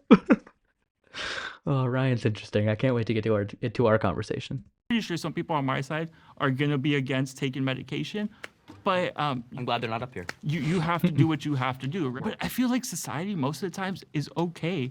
They say that it's okay to rot in it. I really don't think that's largely the case. I think it definitely is in some subsets of the internet that you'll find, but I think most people, I think the way we treat mental illness is it's really hard for us to grapple with it because it's not visual. There's this idea that when you break your arm, everyone comes to sign your cast. But when you say you're depressed, they don't know what to do and run the other direction. And I think it's really important to break that type of stigma that mental illness is a real thing. I'm not sure, I don't want to speculate. I'm sure there are some people who don't really think it's a real thing. Oh, you just need to get over yourself. You need to work harder. Back in my day, we just said that we were, sad and we pushed through. Well, we see it in TV. So we see it all the time, all over the place where it's like, hey, I can't get up out of bed today. Oh, you know what? Mental health day. I don't disagree. But I think we are, as a society, letting that be a norm and letting that be okay, which I don't think it should be necessarily all the time. Because there's times where you have to get something done, and you can't just say like, hey, I'm gonna take a mental health day. Parents, I'm not a parent, but I'm pretty sure parents are here. They are depressed. They have to care for their kids. Yes, and I think you and I would both agree that like, it's irresponsible if you're a parent or something of that nature to neglect your responsibilities because of mental illness. However, I do think it's very much the case that mental illness can be debilitating, can be crippling. So weakness. Yeah. Well, I guess So fine. weak, Okay, fine. yeah. Yeah, sure. Then you're defining weakness in such a way that it has no connotation behind it. If you want to say someone who is depressed is in a weaker mental state because they're not able to function as well, then I guess we agree. But that doesn't really get to any of the societal implications where there might be some disagreement between you and me as and a I think we've traditional done that, but I progressive think man. we could agree that depression is weakness then. Okay, so I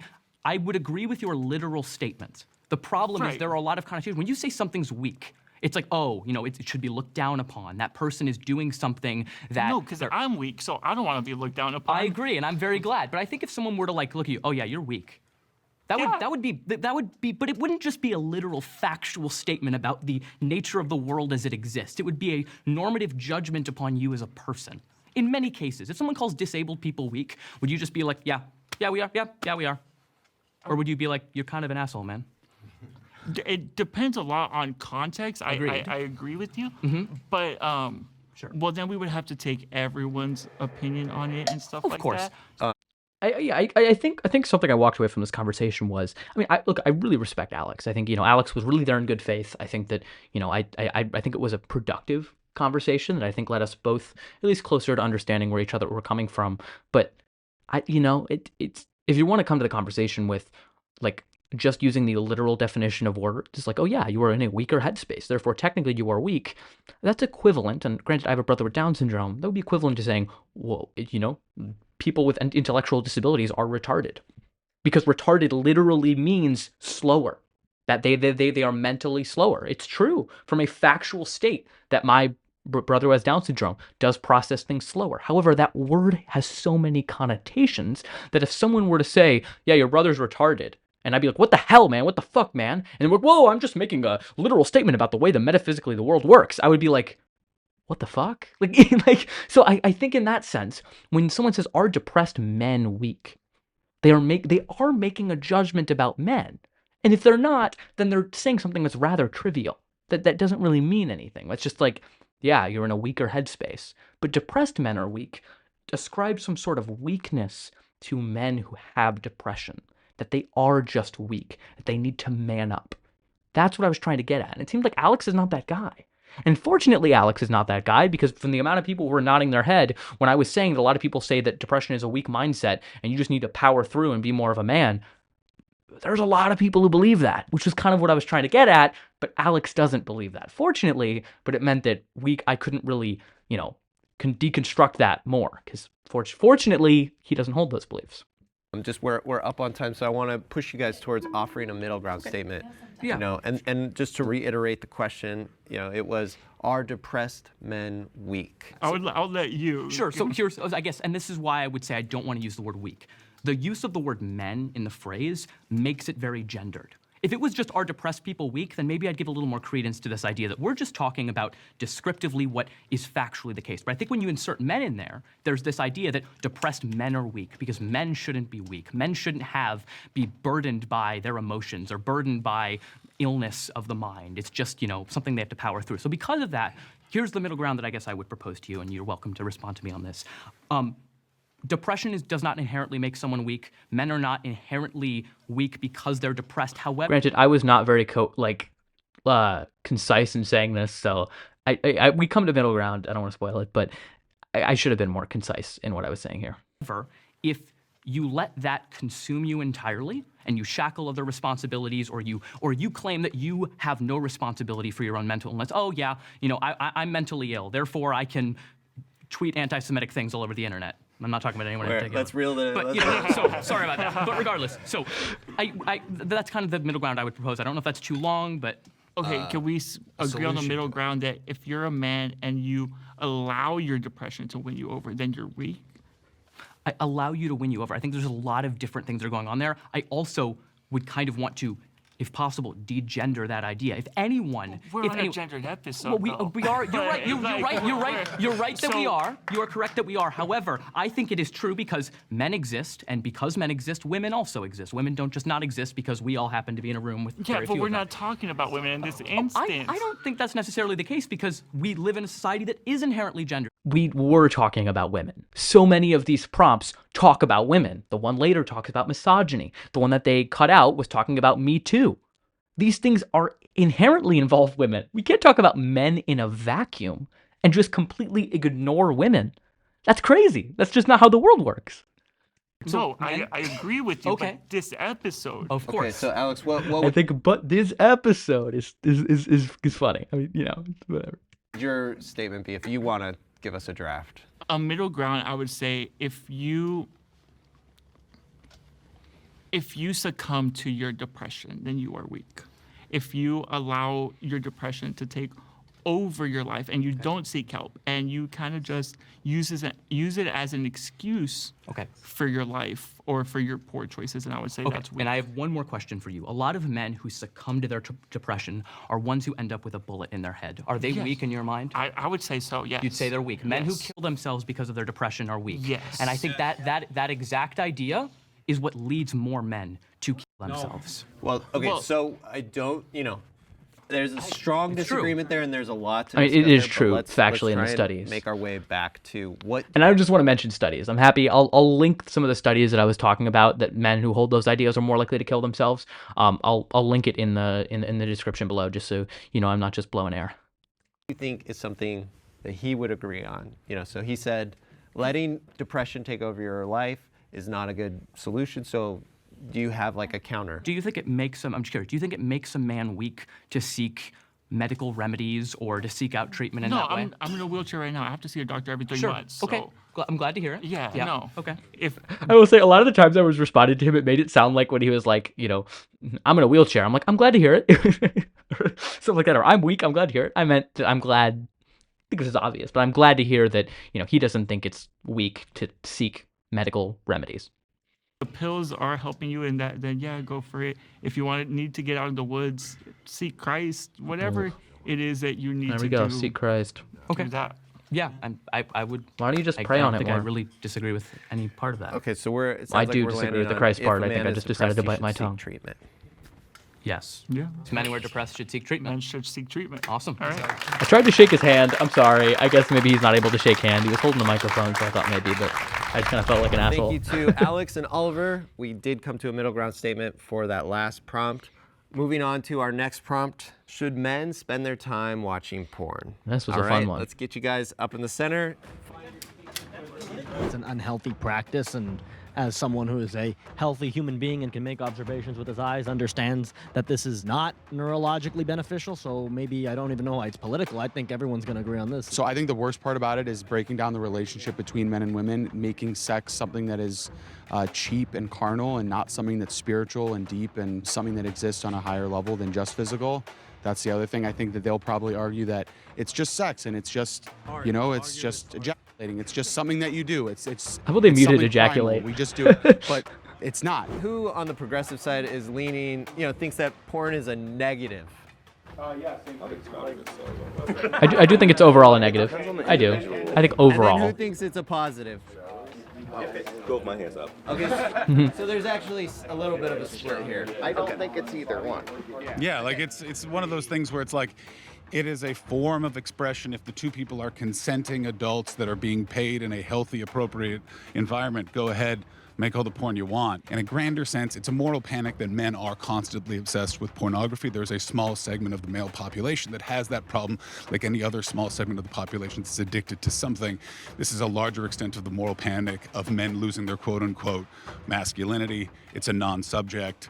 Some people are going to watch porn. They will be corrected by their friends and family as they move through society and scene. Shouldn't watch it. John was a bit much, I will say. I don't want to spoil the next episode because I don't know what they're going to include in that, but he was a little much, and a fight may or may not have almost broken out. I will be curious to see what they include in part 2 of that. It shouldn't be illegal too. Okay, so what? Say that. No. That's not the prompt. Let's not even get Yeah, that's not the problem. If you're spending all your time not working, not actually being with your kids, you're just watching porn, you're kind of a piece of garbage dad, right? Porn is an anathema to actual tradition. You can't be a traditional man if you are watching porn. Porn also just poisons the soul of a man, and it's just absolutely degenerate. It has no place in society. There's no benefit to it. It projects a fantasy onto women. I think there's unrealistic expectations. Men are not going to get the right idea of how sex should be done, consent, lube. Where we're going to disagree and where we're going to clash. I think Justin ending that with lube is thinking of idea of sex, consent, lube. I mean, fair enough. Very, very necessary. But yeah. Is that they want to ban it, and I am going to stand by us and our First Amendment rights to allow pornography. All right, Brandon. John. Okay.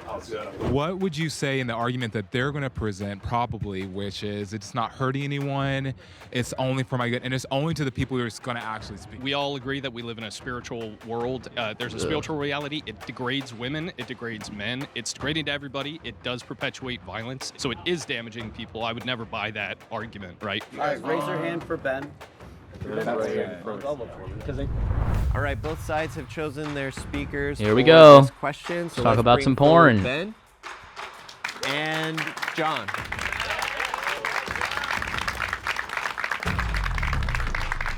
Hi, Ben. What's up? Buddy, how are you? Please go ahead, because I have a feeling that you know where we all stand on this one. So I don't think anyone should be watching pornography. Yeah, look, I don't think you should mandate what people are watching. That said, if it is two individuals that are both consenting, that are well paid, that feel completely comfortable participating in the filming of sex in exchange for money, then please have at it, as long as it falls under the definition of pornography as set by the Supreme Court of the United States. By definition, it is, by the way, something that you see and know that it is porn. So if we're saying that, yes, porn should exist, I don't think you should watch it because it is incredibly bad for you, in the same way that you really shouldn't drink alcohol, or you shouldn't smoke pot, or you shouldn't smoke cigarettes, or you shouldn't eat fried food. All of those things are also very bad for you, both on a cognitive level and also spiritually. I love you put spiritually so in there. I think you're agreeing with me. Ultimately, you're saying men shouldn't be spending their time watching porn. Absolutely. But you don't think that it should be illegal, right? No, we have the First Amendment. And in while America. I might think that maybe it should be, right, that's not what I'm going to argue here. I'll argue that porn is destructive to men and women. I love they already found middle ground. Like, you know what I mean? Like, at that point, why not, if you want, shift the debate into an area where there is disagreement, which would be the legality of it. Yeah, they agree men generally shouldn't watch porn.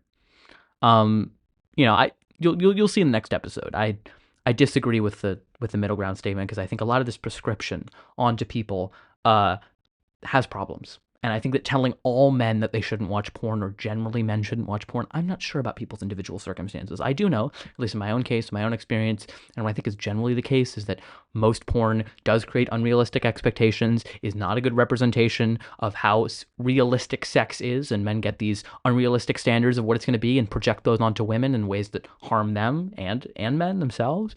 And yeah, so I don't think it's conducive in most cases. Now, of course, there are individuals who it's going to be better for, and I think for those individuals, even people who are watching porn with their partner, I think that can be a fine case. That can be a case where it is positive. So I don't think it should be banned.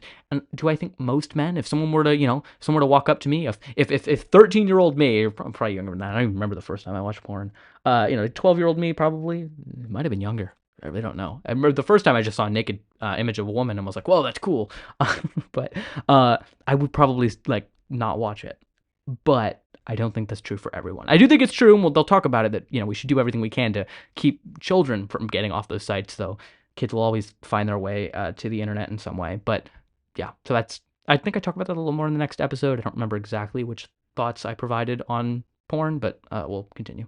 Completely it's destructive agree. to anybody involved in the sphere. What other things could be doing as a man? Hang on. Okay, great. What other things could you be doing as a man that porn takes away from? You could be working. You could be taking care of your kids. I think every man's goal should be to create a productive relationship with his wife so that he can have a productive relationship with his children and a stable family unit. I think that John brings this up in a second, but I think just a little bit to elaborate on what I think he says. Actually, I'm going to let him say it first. I don't want to say it before he says.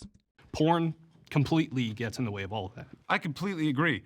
Porn does get in the way of interpersonal relationships. That's it. Just wanted to call you up and not to be a prick, but I'm going to be a prick. You said porn is harmful to everyone involved. How is porn? I mean the people involved in the actual action of either the doing the sex or the watching it. So you're against doing sex the work sex.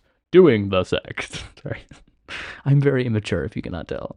Yeah, totally. That should be illegal. Sure. You're against the filming of it, all that sort of stuff. You're against. Yeah, I mean, look at what and it so does. You're against the Supreme Court's interpretation of the First Amendment. Just to be clear, that's correct. Well, I'm against certain types of speech. I mean, the Supreme Court also said you can't say certain things. But the Supreme Court has actually weighed in on this issue, and the Supreme Court says porn is a legitimate expression of speech.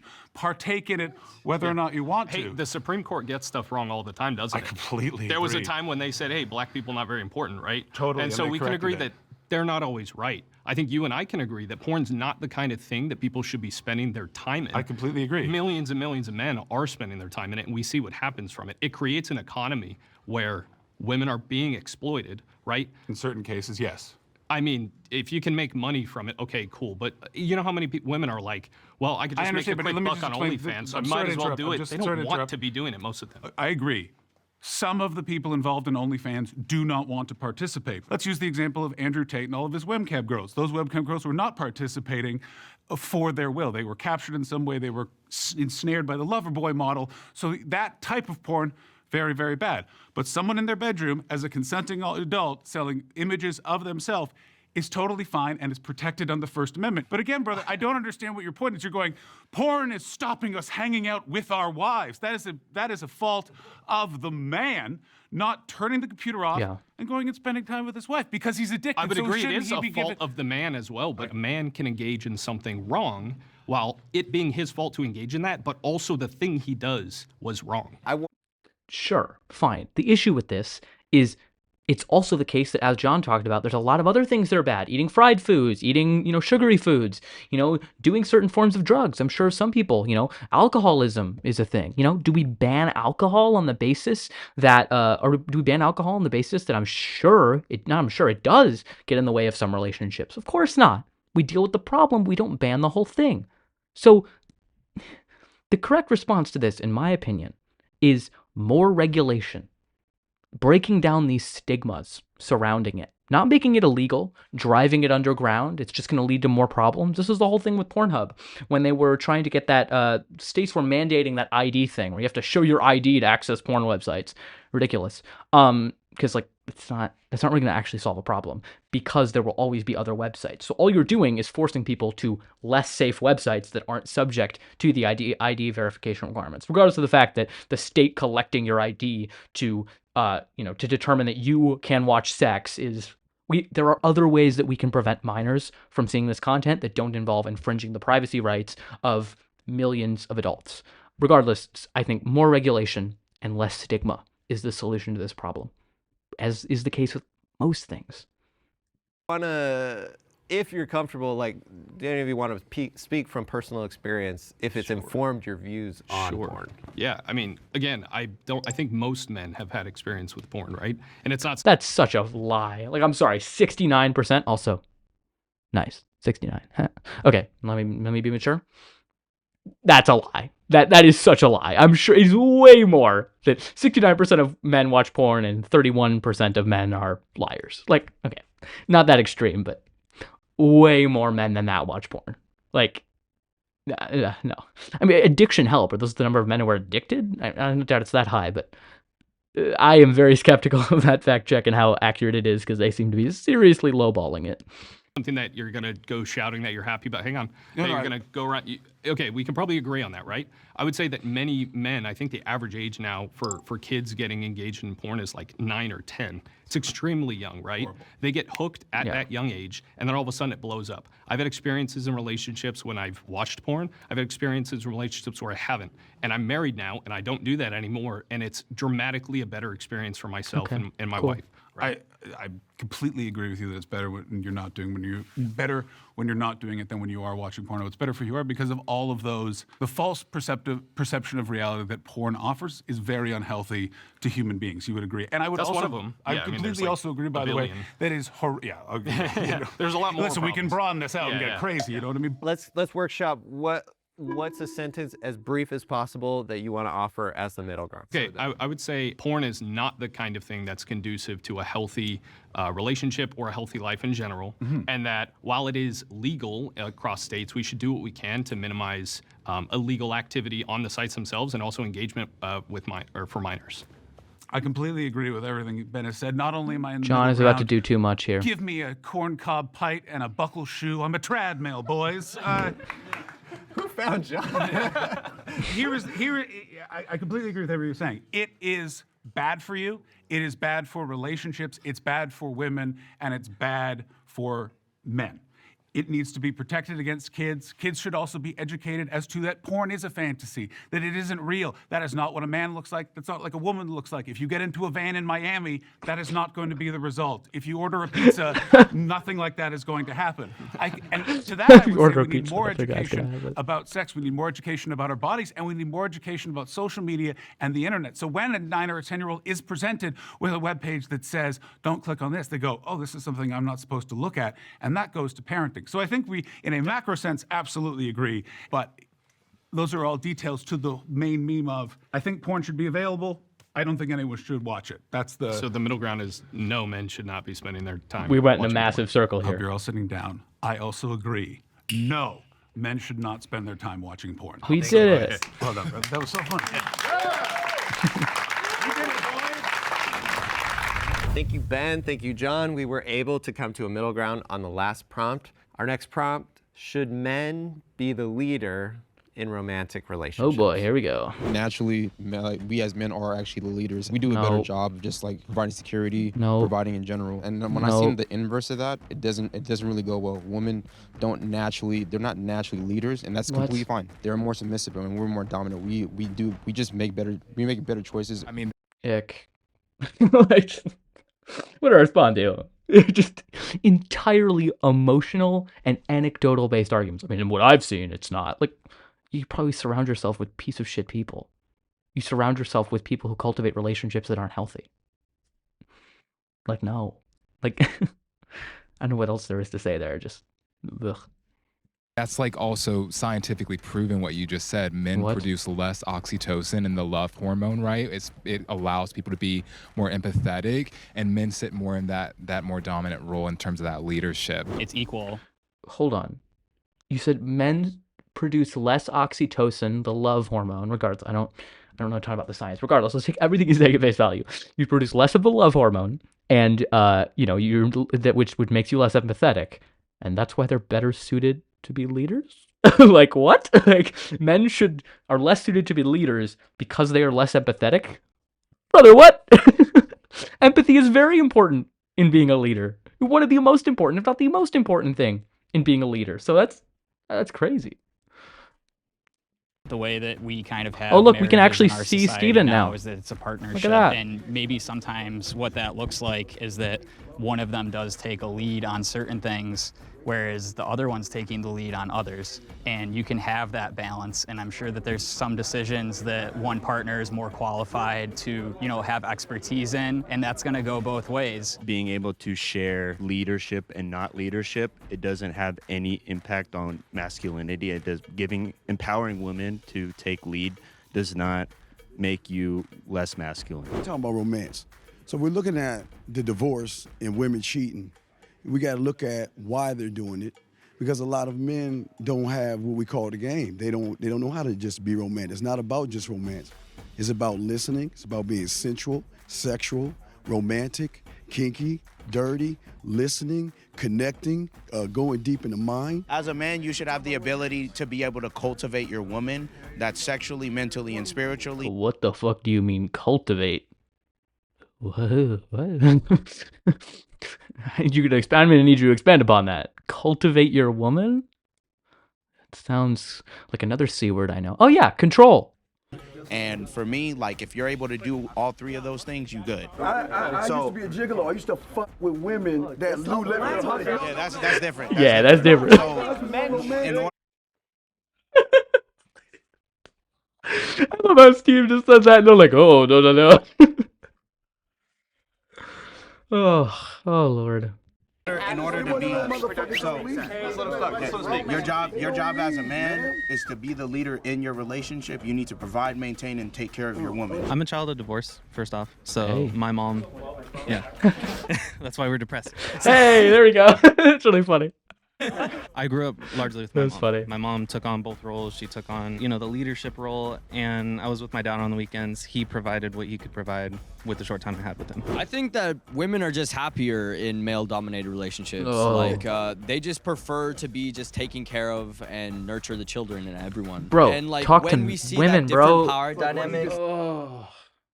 Oh, I'll just say what she really. That is really problematic. You go, they want this, women want this. And no, I'm saying no, but statistically we see the divorce rates between male and female couples where the female is like earning more, is the breadwinner. Here's the thing. Why? This is the thing. Why are the divorce rates higher when the female is the? I don't like the word female. Why are the divorce rates higher when the woman is the breadwinner or is financially independent, has enough money? Because she has the freedom to leave. That's why the divorce rates are higher. The divorce rates aren't higher because she's unhappy. The divorce rates are higher because she has the freedom to choose to leave the relationship if she is not happy, as compared to a woman who doesn't have that and is completely financially dependent on a man. That's the reality here. Like, what? And like I have had to go to therapy because I am just a very unsympathetic person. My wife's like, you don't show a lot of affection, you don't show a lot of, you see, you were talking about kind of like, you got to be kinky and stuff like that. Is anyone surprised? Anyone surprised? I saw that coming from a mile away, where I was not in touch with his emotions whatsoever at all. I necessarily don't agree with that, but right, I don't think it needed to go there, but I think it is important to understand like that's what romance is, and so who's going to be the better situated to talk about that? Men, we're all focusing on sex when it's not about sex. Why are you seated? Because it's just too many people. Too many people, yeah. That, and it's like, it goes hard, weird, trash. Honestly, I was joking with one guy, I was like, maybe I should have brought a blue shirt. Like, Well, can you speak to that a little bit, where you're just feeling like misaligned? I'm not in a relationship right now, guys, but the two I've been in, both times I was whipped. The relationships did work out for as long as they lasted because I did not take... I love Abram. I love him. I wish the best for him. I feel bad he didn't get to speak for a prompt, but I'm glad they got to show him a decent amount in these huddles. But he seems like such a sweet guy. The lead in the role. I let the two women I've been with take the lead. I'm divorced, yes, but it was just because of the circumstances. Yes, she had to move because of a job, and I couldn't go with her. I think it's important that we state Michael, that the order of God in Christianity take off the sunglasses, bro. I don't. Are you able to see? Is God over man, Christ and man over woman, and this is vaguely in Islam. There is something similar in another religions. Well, it says, "Let us make man." It is. Talking about the It is important that we stick to this. Once we deviate from this, let's just focus on the argument. I think it depends on what we mean by the term lead, because I think some of us are having this idea of just like control or whatever, like women are supposed to submit, and just like, and I would agree with that statement, but I also think it depends on a man. A lot of us have this idea that women should just like, we should control women, and I agree. Like, he's not providing a different perspective, at least not yet. Leads like servant-hearted, like I would argue like a biblical man who he's self-sacrificing, puts the needs of his wife above his own. The fact of the matter is, in romantic connections with women, there's going to be times that I'm going to need to tell you no, and I'm going to need to control situations that you feel otherwise situations, about. not her. Yeah, if you want to go to Walmart at 2 a.m. in the morning because it's 24 hours and you think you're going to be safe, you're not going. So at the end, why aren't you safe? Question. Why wouldn't you be safe going to Walmart? Are you worried a woman is going to attack her? Like, this is also interesting. Well, like, men need to be able to protect their families. From who? From who? Like, other men? Interesting. Like, also, why are you controlling your woman? Like, if a woman wants to go to Walmart at 2 a.m., strange choice. I mean, have a conversation, but just like putting your foot down is weird. Like, I don't know. I mean, you can go with her, I guess. I don't know. It's weird. today, we as men have to say, oh, you know what? I understand that, but you're not going, and this is the reason why. And guess what? I'll go because I'm your protector. That's leadership. What I'm saying is these guys are going to play you and be like, oh, well, why can't they? It doesn't have a study of showing women can't lead just as well as men. This is what they're going to say. I think the idea of they're going to say that there's no evidence and has no response, though. One gender being the only thing that can lead a relationship is just ridiculous. Like, let's be realistic about it. Marriage is considered a partnership. Like, you call it a union, yet you're saying that one person has to lead is ridiculous. You work together. Some person's stronger in other aspects, the other person's strong in the others. You find a partner that you love, a partner that makes you happy, and you two choose to do what makes you happy together. Maybe you find a submissive woman and a dominant man. Great. Maybe you find a submissive man and a dominant woman. Maybe you find two people who are dominant together, submissive together. It doesn't matter. It's about individual happiness. It's about how effective you are in your own life to give yourself happiness. We have less than 30 seconds. I think he has a wife. I think that I have a wife. Bro has a wife. Who cares if you have a wife? No, dude, because I can bring them to a middle ground, man. Like, I got them on the middle ground. He got the most votes. He got the most votes. Nate, raise your hands for Nate. You got, it's 1, 2. All right, thank you. Kino. 1, 2, 3, 4, 5. Oh yeah, go Kino. 6. All right, I think we have. Let's go. Our winner. Okay, our two sides have chosen their speakers. I sense a lot more tension on this side than typically, but you guys have chosen Nils and Kino. There we go. Should men be the leader of romantic relationships? Gonna let you guys debate that for 8 minutes, and let's see if we can find a middle ground. I think men should be the leader in romantic relationships. I mean, I'm married. For 8 months, so I'm not quite big experience, but I think thank you, I appreciate that. But I think the whole idea of men taking the lead in relationships, men should be pursuing virtues, and I think a lot of the things that men are biologically, psychologically, and societally wired to do are things that are more like leadership oriented. So like risk taking, being able to stand up for the common good, doing all these different types of things. And so it's just not, it's just not true. Like, it's just, there's not this innate thing. I don't think we're blank slates from birth. There's this idea that men and women are no different. There are definitely certain biological differences, but it's true that they are just a wash in terms of like societal implications. It's just it's not the case that because there are subtle differences between men and women that this leads to large societal prescriptions that should be made. A lot of these, almost overwhelming majority, not all, because there still is some nature of what's going on here, but overwhelming part of it is nurture. There was a specific study that was done in the 90s by this psychologist Simon Baron-Cohen, and it was basically the systematizing versus empathizing brain. The idea that men have a more systematizing brain, they're more thing-oriented, we're more interested in things, and women are more empathizing, they're more interested in people. And that was the basis for saying that, men should be in these more, thing-oriented roles, career-oriented things, and women should be caretakers, women should manage people. The whole study is bullshit. I mean, the methodology for part of the study was literally bringing in toddlers and assuming that the toddlers were blank slates. Okay, let's see, which toys are they going to choose? What are they going to choose to do? And to their shock, but not really anyone else's shock, the toddlers, the boys, the little boys wanted to play with the trucks, wanted to do those sorts of things, and the women wanted to play house. Not the women, the girls wanted to play house. They wanted to do those things, things that were thing-oriented. The problem with that is toddlers aren't a blank slate in terms of gender. Toddlers are gendered we're all gendered from the moment that we're born, and the moment we're brought into society of these different gender roles, from the clothes that we wear, from the toys that were bought for us as a child, and the things that we see. So this idea that, it's naturally, those men are more predisposed to leadership, it's not true. It's just not true. And it is claimed by people who want a biological basis for the inferiority of women. That's all it is. I don't think Nils is a bad guy. I actually think he was probably one of the most reasonable people on that side, and we talked a little bit, and I would have loved to have been able to talk longer with him. Seems like a really good guy, but I'm going to have to push back, regardless, against this idea that men are biologically more inclined towards leadership positions. Not true. I think that applies to a romantic relationship because there are going to be instances where a man has to step in and take control and say no and lead, protect, provide, and maintain. And I think those are innate things that we have as masculine men. The other side, I think women tend to feel more protected, and I think that's something that they want. Like, they want to be led. They want to have a man who loves them more than they love themselves. So, the biblical view is like, you should love your wife as Christ loved the church, and so you give your life for that person. So I think that kind of takes precedent. Okay, well, I see that when you're talking about these things, you're talking about generally, you're talking about for your personal life. This is how you've experienced it. This is what you view for women and what you view for men. I would say that I don't think that really applies when you're talking about the reality that we live in, which is that everybody is different. You can look at any different person, and every person has different thoughts, different ways of living, different ways of reacting, right? So even if you're a masculine man, maybe you just are lazy, right? Maybe you don't want to take a lead in your relationship.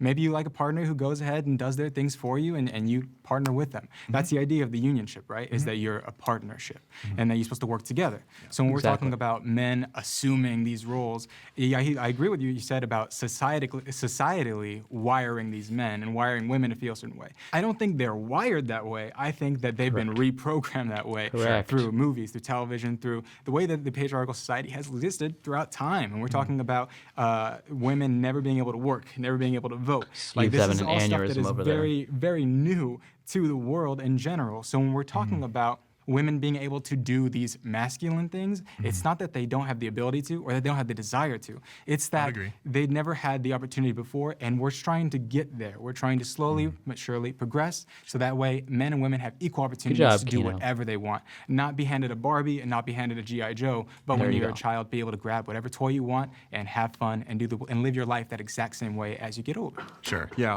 So I brought up the points of being, psychologically wired, biologically wired, and you completely disregarded those two and went straight to the sociological. There are studies that show that men, we just naturally have more testosterone. That's just the way it is. And psychologically, where we are just more wired to be in a hierarchical situations, and that requires leadership because the person at the top is the one making the decision. You're associating higher levels of testosterone with being a good leader? That's not necessarily the case. Like you can't just assert that. It's true that men produce more testosterone. Testosterone also makes men more aggressive. It can make men more irrational. It can make them have anger issues. What inherently makes that person a better leader? It doesn't. It doesn't inherently. The fact check is correct here. There's many other things that factor into what makes someone a good leader. Decisions. I'll put it this way. I think men have a strong, soft side. And I think women have a soft, strong side. And what I mean by that is men are supposed to take these things of leadership, but we're also supposed to have empathy. We're also supposed to, I would probably disagree with some of these guys about like men not being able to like share their emotions. I know it is virtuous to show courage, but a deficiency in courage would be something like you're a coward. And whereas on the other side, you have an excess of that, which would be recklessness. And I think a man leading in a virtuous state provides the most stable home to raise children, to do all these different types of things. So Kino's going to talk about it a little bit, but I think one thing when I remembered when I was hearing this is he talks a lot about finding the golden mean in terms of Aristotelian virtue ethics, and it's fascinating idea. I don't think it's ultimately successful, but I think it has some good ideas there. The reality is, I think the mean here, the happy medium, is not to say that men should be the leader in romantic relationships or that women should be the leader in romantic relationships, is to find the middle and say that, as Kino is arguing, it is a partnership. And in certain cases, it'll make more sense for the woman to lead. And in other cases, it'll make sense for the man to lead. As Kino points out in a second, not all relationships even have a man. Like, this prompt totally overlooks lesbian relationships or relationships that don't include a man. So, this is not an example of finding virtue. This prompt is not a virtue. If you agree with this prompt, it's not virtuous because you are on an excess, or a deficiency, if you want to call it that. That's not the golden mean. What do you mean by virtuous? Like courage, temperance, fortitude, all these different types of things. We have this like Andrew Tate, like hyper toxic masculinity that I would absolutely reject. But then on the other side, we also have this rapid evolving femininity that's happening. And I'm saying the virtuous path is often in the middle. But yours is closer to the Andrew Tate one because you're saying that men ought to be the leader in romantic relationships generally. Yours is not in the middle. Kino is arguing for the middle. Kino's is the middle position, the middle ground. Yours is way too far off, Nils. Like, that's just the case. Shift a little bit from kind of this higher level. Can you guys speak from personal experiences as to why, have your personal relationships informed your stance on this and why you would make that argument? Yeah, I mean, I'm stupid. I think a lot of I'm stupid too, my friend. Yeah, exactly. We're all stupid. That's not a great way to start an argument. I think it's the perfect way to start it, John, because I think you're stupid too, John. Damn, John catches strays. Let's be real. All of us. Ryan's like, no, I'm not stupid. I'm not stupid. Stupid at one thing or another. Maybe we make mistakes. Maybe we choose to do something that we're just bad at, or maybe we choose to do something we think are gonna be good, or we think it's the right decision and it's not. So, for example, I'm not a mechanic. If my girlfriend comes to me to try and figure out how to fix a car, I'll make an attempt with her, but it doesn't mean that I know what best to do. So I'm just gonna go in there with a wrench. The idea is that we try and figure out the best solution together, right? Sure. If we're trying to make sure that we're doing the best things together. It's not that simple as just, I lead because I, have a thing. Sure. Talking from personal experience, the idea of working together and being a partnership is an incredibly important thing. And I think that goes above just needing to lead, regardless if you're the woman, the man, or you're in a gay relationship, whatever it may be. The idea is that you are in your partnership and you should be working together. And I think that maybe Kino your did a great religion job. would say the same thing. I mean, I agree with most of what you said, but I think at the end of the day, like, there are going to be certain decisions that need to be made, and I think the men have the most capable instinct in knowing that. And granted, they very well could be wrong. So Yeah, they could. They're often wrong. Wait, you're saying they have the instinct. What makes you think they have the instinct to most often be correct? Under what basis? Men beat their wives. Men abuse people. Men start wars. Men commit violent crimes. Like, men crash cars. Like, I don't see this idea of, like, that men are better suited for making decisions. I frankly would probably rather have a woman make a decision. I think she would likely be less overconfident in her abilities and be more level-headed, frankly, because a lot of this idea that he's bringing up. Back to the idea of speaking from personal experience. I mean, my wife and I's marriage functions in a very traditional sense. Like, I'm the head of the house. When important decisions come to make, I consult my wife. I really much value her insight, and I really care about her and like what she wants. If it functions where the man lays down his life for his wife, he at the end of the day, why are you the final decision maker? Why? Like, why are you the final? What gives you the right or the responsibility, or why ought you be the final decision maker? You should consult with your wife, but why do you get to choose in the end?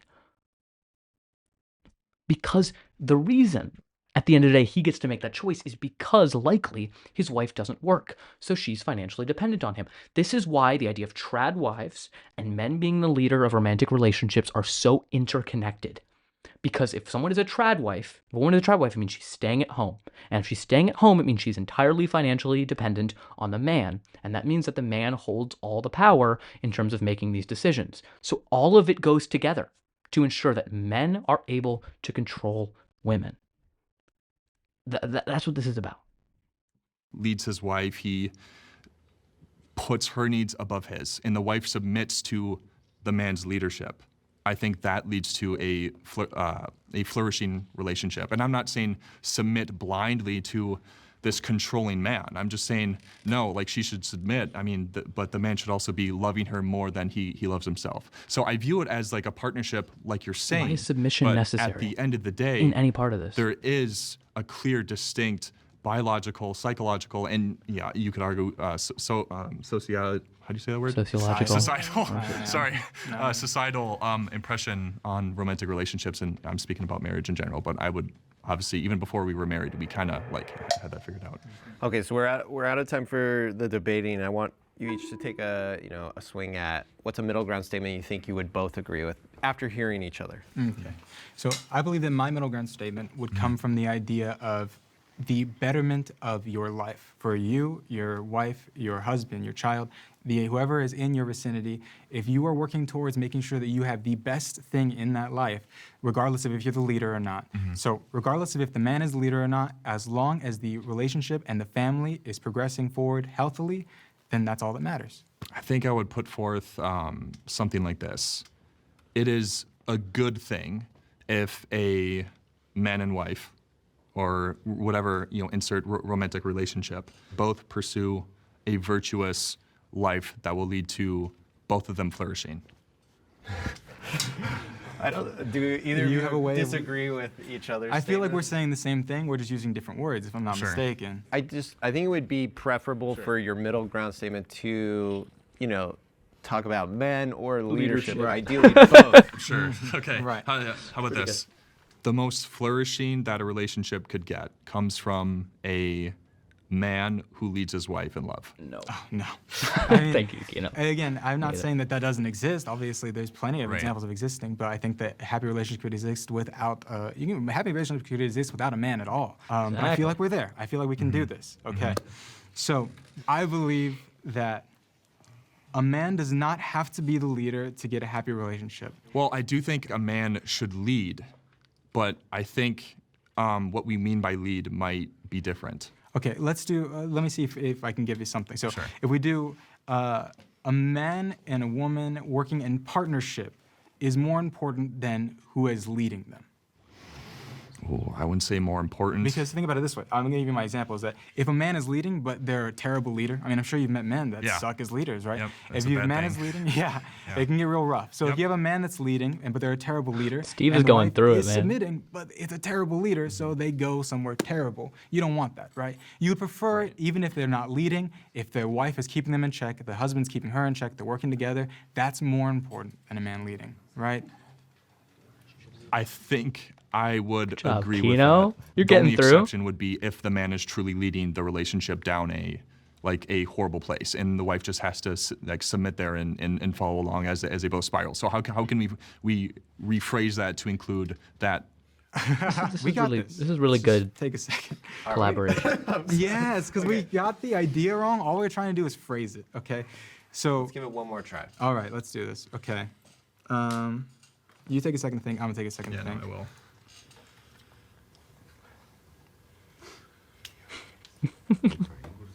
This is great. Good for them.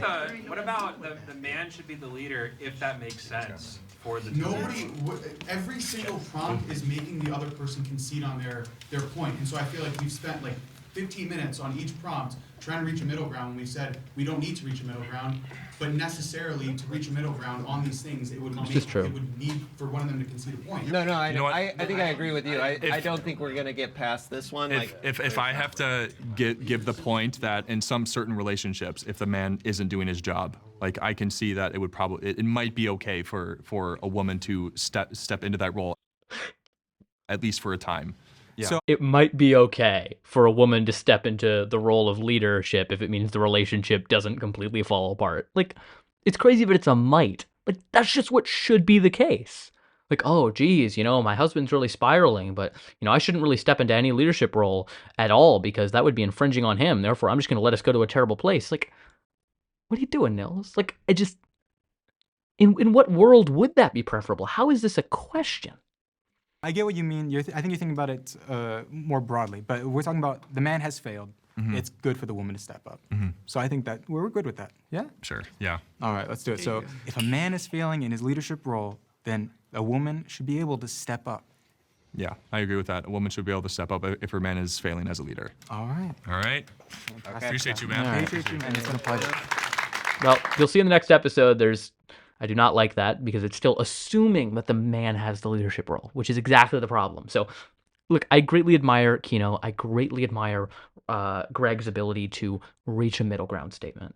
Good for them. I feel like that was an example of constructive, productive dialogue that maybe you won't see as much of in the next one between me and Ryan. It was a fun one.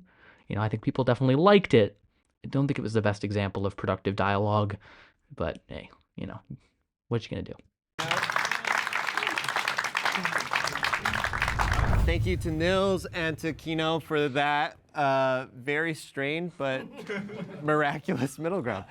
The whole point of this is it is kind of an impossible task, but I do think it is interesting to find where people will concede. And that is kind of what society does. Also, one second. Why am I like full on just like will concede. staring? And that is kind of what I'm sorry, I don't think I can zoom in using this, but like I am fully like just staring straight ahead. I just thought that was funny when I was watching it. Society does is agree over things that seem impossible to agree on. So let's move into our next one. Is misandry more allowed than misogyny? Here we go. Choose your speakers. All right. This was a fun one. If you've seen me on social media, it's probably because of saying that it's like this one. more permissible. Like, how many times have we seen like "I hate men, men are trash" online, and then if you were to say anything remotely like that, you would get flamed to eternity, right? I think it's really important. Yeah. If we think about it, I'm going to talk about this in a second, but one thing I want to say before I talk about this is the reason why the things Gibran or whatever his name was aren't equivalent is because when a woman says kill all men aren't being killed. If a man says kill all women are killed by men. I think 3 women a day are killed by intimate partners in the U.S. The overwhelming majority of those are men. Worldwide, 130 women are killed every day by intimate partners. So that's a real thing. Like, you know what I mean? One is making a satirical comment that, well, granted, can hurt some feelings, is not backed up by any sort of actual reality. So that's kind of what I mentioned here, but I just want to dispel that as soon as it comes out of his mouth.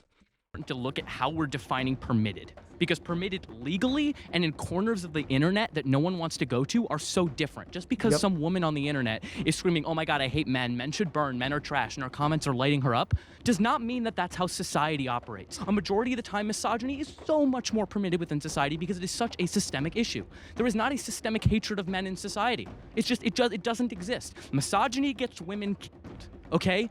Misandry makes men have little hurt feelings sometimes. We know that misandry is more permissible because have you ever heard of like toxic womanhood? No, but you hear of toxic masculinity. You hear people arguing against just being masculine itself. They treat it like it's a problem, like our very identity and part of who we are is a problem.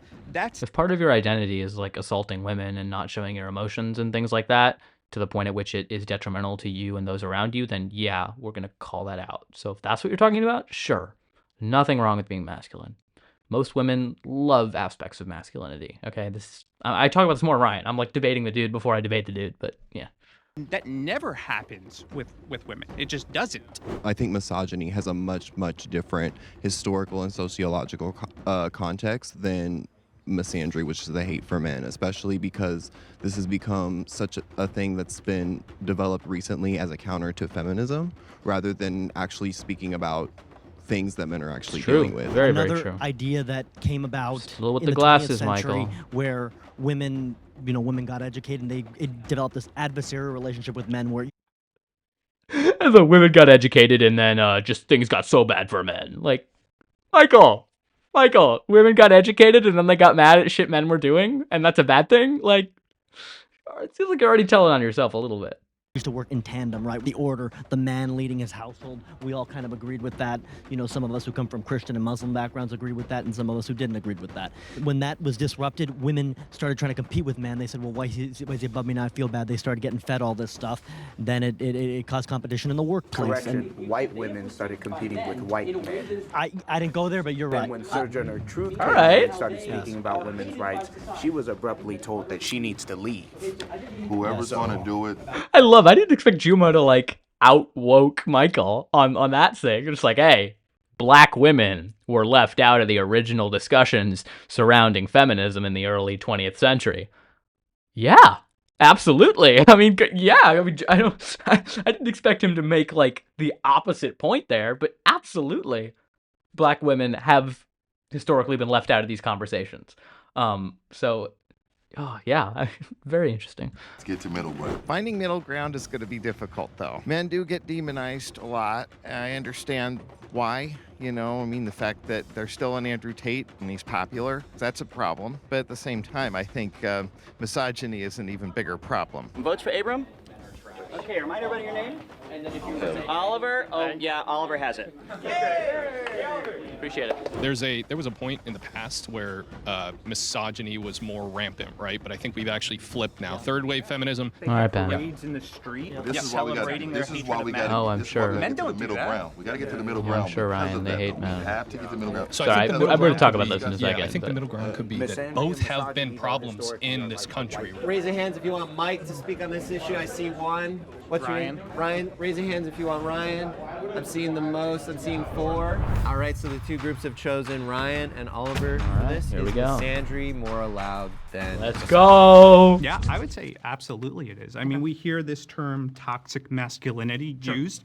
Have we ever heard the term toxic femininity? No. Yes, we have. That actually is a real term. I don't know a ton about it, but I know it has been used to talk about toxic traits of women. You know, women, harping on other women, or what is it, like a lot of female relationships that divulge into petty bullying or things of that nature, or trying to one up someone in some sort of way by adhering to some feminine trait. I've definitely heard of it. I'm obviously not as familiar with it, and it isn't talked about as much because, as I'll say about later, toxic masculinity leads to women being killed. Toxic femininity leads to harm in relationships, leads to things of that, but it's just not as prevalent. So that's why we don't hear about it as much, is because it's not as prevalent of an issue. All right, let's continue. I just wanted to point that out because I was thinking about it. I'm like, I have heard of toxic femininity now that he mentions it. Don't, but there are some women that have behaviors that I would say are toxic. We were talking earlier about false rape accusations. Yeah, that does happen, and that would be a toxic trait coming from them. But it's not toxically feminine, unless you think it's feminine to accuse men of rape or falsely accuse men of rape. That's not feminine, is it? Like, no, it's not. If someone genuinely, and it does happen very rarely, then that's just bad behavior. I don't think it's inherent to women. That would be the same as men lying about something that happened to them. That'd be a man lying about a crime, saying he was mugged when he wasn't to get sympathy. That's just cowardly. It's messed up, but it's not feminine. Because men lie about shit all the time too. Lying isn't exclusive to women. Lying is not a feminine trait. It's a human trait. It's something men do their fair share of. So that's not an example of toxic femininity if he's, arguing that is a thing that we need to pay attention to. And it's just a lot of the plights of men are often just discounted because they're men. We are told inherently that who we are is toxic by that term toxic masculinity in and of itself. So I would disagree a little bit. I think first it's really important when we're having a conversation about masculinity at all to define what we mean by masculinity. So I think a lot of the times when people are attacking toxic masculinity, as a man, I don't view it as an attack on me because they, in my view, are attacking traits such as like over-aggression. These traits such as suppressing your emotions to the point at which you can't function, or to the point at which you are not able to communicate with your partner in a healthy manner.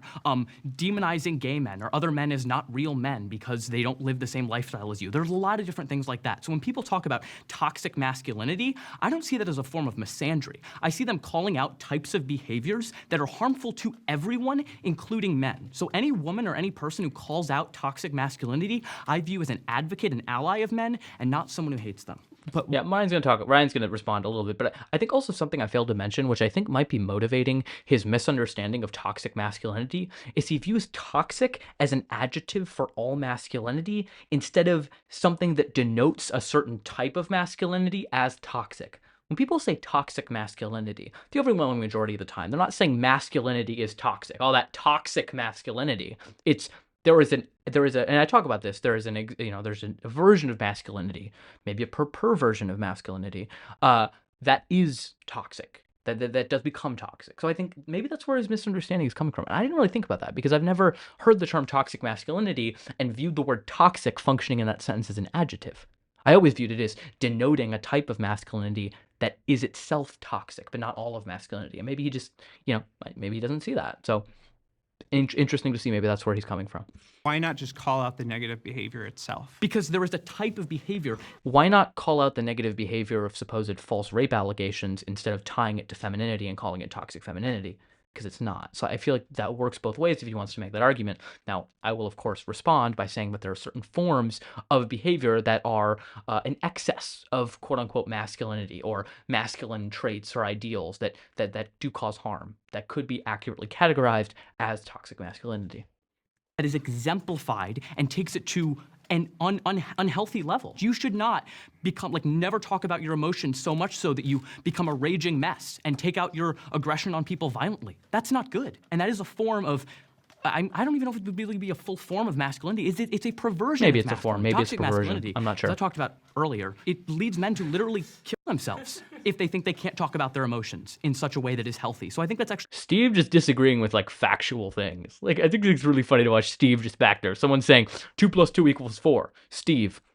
Bruh. really helpful to men in that regard. I don't think so. I think, too, that just aggression in general, you said that like it's a bad thing. I actually think aggression can be a I said good over-aggression. I think there, in certain contexts, competitiveness, great, it's fine. But like if you're defending your family would require a man to be overly aggressive to protect their family. I didn't get to respond to this, and granted, I felt like I cut him off a bit. I'm glad he got to respond. Here's what I wanted to say here was for two things. One, who are you defending your family from? Men. Just important to note. Like, we're talking about the threat of men, so I feel like that just goes to the points that I make later. And also, if you're defending your family, that's not over-aggression. That is an appropriate amount of aggression for the situation.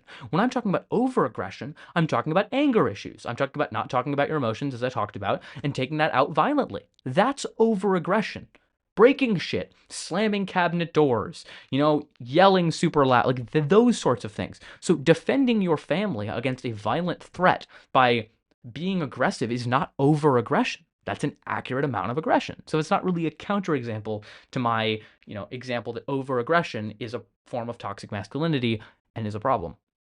First off, we want our soldiers. We want our soldiers. We want people that are fighting in UFC to be overly aggressive. Those are things that we actually being identify appropriately as good. aggressive. And even women show preference to it. But the question: women show preference to appropriate aggression when it is shown from a man that is able to moderate himself, who they trust. Not someone who's overly aggressive, but appropriately aggressive. I'm sure that all women or all people in general would like their partner to be overly aggressive against a hostile intruder who breaks into their home at 2 a.m. But that's not saying they want someone who's overly aggressive and screams at them and hits them and slams cabinets and, lets their emotions, spiral and they have anger issues and they don't deal with them. That's the over-aggression I'm talking about. Not responding to a hostile threat. Of course people want that.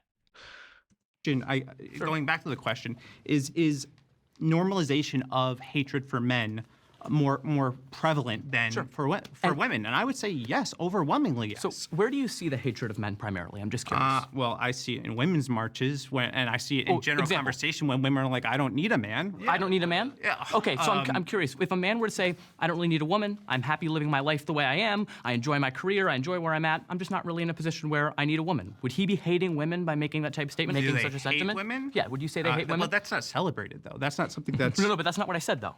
I said, is that an example of hating women? Is that an example of hating women? Because you said an example of hating men is saying I don't need a man. Yeah, but they're doing it in a way to put down men. They're doing it because they view the patriarchal structure of society as being an inherently bad thing. Why? So wait a second. because I think a society in which is structured so that men have certain advantages over women unfairly is unfair to them. I don't think attacking patriarchy or the advantages that men get is in any way attacking them. There's a famous phrase that to the privilege, equality feels like oppression. Okay, so just because— Yeah, I forgot that phrase for a second. I was like, oh, I know the phrase, and then it just lost me for a second. But I'm glad, yeah, they put it up there. So when you're accustomed to privilege, equality feels like oppression.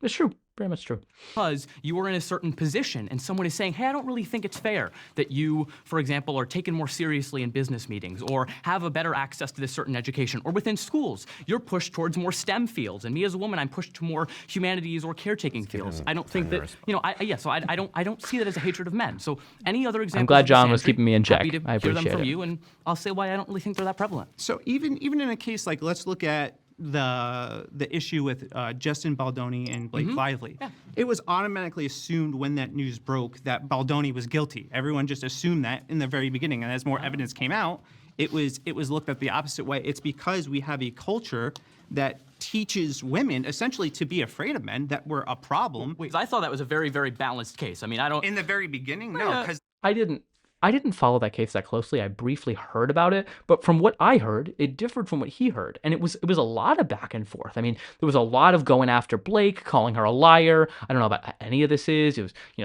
it seemed like fire was on both sides. And if you obviously went to their respective Instagram pages, I scrolled through it briefly. There's everyone defending them in their comments, or everyone going after them. So it really, this didn't seem like an open and shut case at all. I mean, I don't think a legal resolution has even been met now. So it was a strange example to use. But yeah, I don't know. It was interesting, yeah.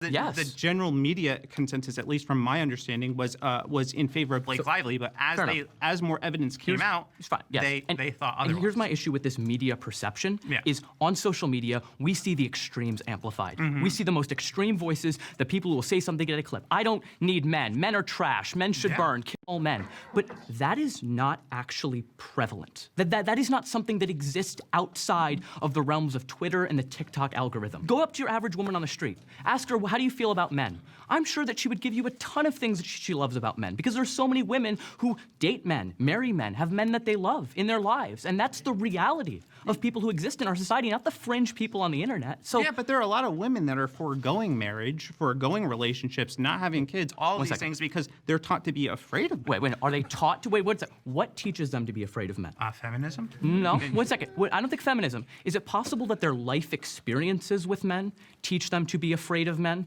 The fact that an overwhelming majority of women have experienced some form of sexual assault at the hands of a man or sexual harassment. Ask any woman in your life about a negative experience that she's had with a man. You will be had with a man. I realize vocal flub. Who cares? Everyone misspeaks, but I'm like, that was annoying, man.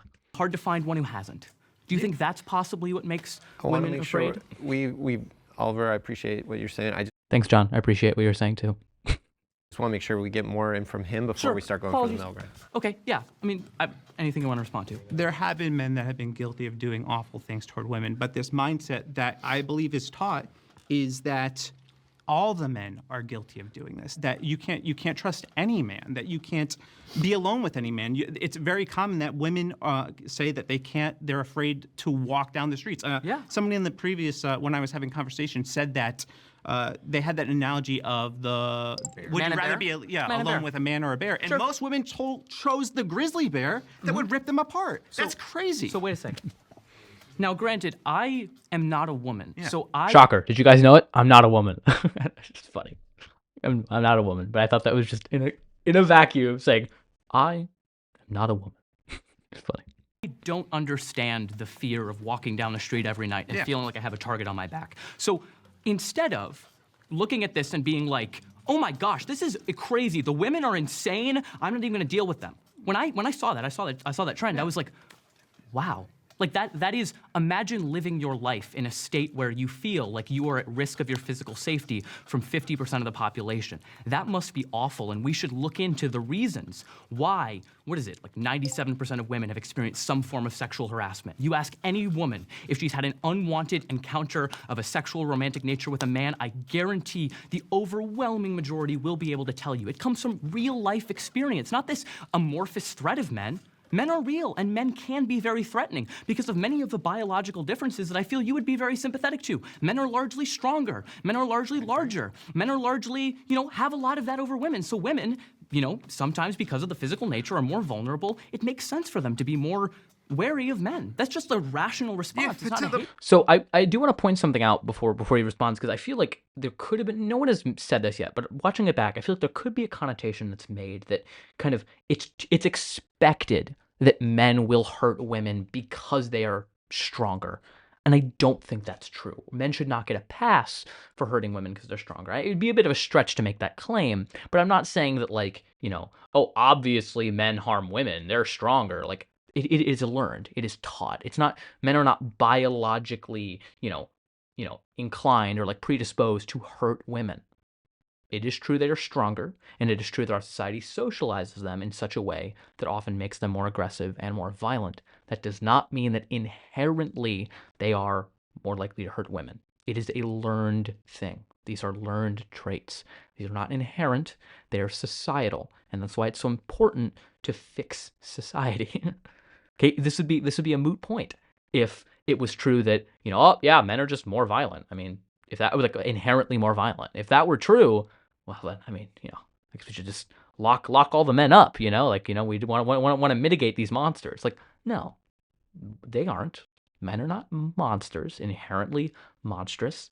It's that our society socializes men in such a way to disregard the safety, the well-being of women. And other people in general, children as well, other men too. Like, so well-being, overall emotional, physical well-being is not top of the priority for men, or at least it's not taught in that type of way, or it's taught in such a way that, certain behaviors are said to exemplify that, when that is not at all the case. So, that would be a stretch to make that, but I wanted to flesh that out when I had more time here. Point where they would I want to hear rather your response, and then we're going to go on. Sure, but to the point where they would rather choose to be alone with a grizzly bear over a man in the woods. How many men does the average woman really believe that she would be safer alone with a grizzly bear that is trained to rip them apart than a man? It doesn't make any sense to me. Sure. So first off, have you asked the women in your life? You're asking how many women? Like, it's crazy. Why don't you actually ask women? I'm wondering, has he ever asked a woman when he saw the trend online? When I saw that trend online, I asked some of the women in my life because I was just curious. I'm like, wow, I've never heard it put that way. Like, I've never, like, to me, that's really like, that's really like cold. Like, it really, like, it's shocking. It really numbs me. Like, oh my God, women would rather be in the woods with a grizzly bear than with a man. Like, oh my God, like it was that type of realization I had. And I had those conversations with women, and I want to hear their perspective on it. It seems like he didn't really have those conversations, that he's asking it as a rhetorical, not a literal question. And I think it is a literal question that I hope Ryan asks the women in his life. Would you rather be alone in the woods with a man you don't know, you have no idea who this man is, or with a bear? I don't know. I mean, I'll talk a little bit more about this once we talk about it. Because men show up too, and to defend women. Of course, men have fought for women's rights. I mean, fought for this country. They've also been the ones fighting against them. Yeah, they also fight against them. People fight for and against. The point I wanted to make about the bear, and I think this is an interesting concept, and I saw this trend. I think when you get hyper fixated on, like, for example, like statistical probability or risk analysis, you're missing the overall point. It may be true that it is statistically more dangerous to be around a bear than a man just because of frequency encounter.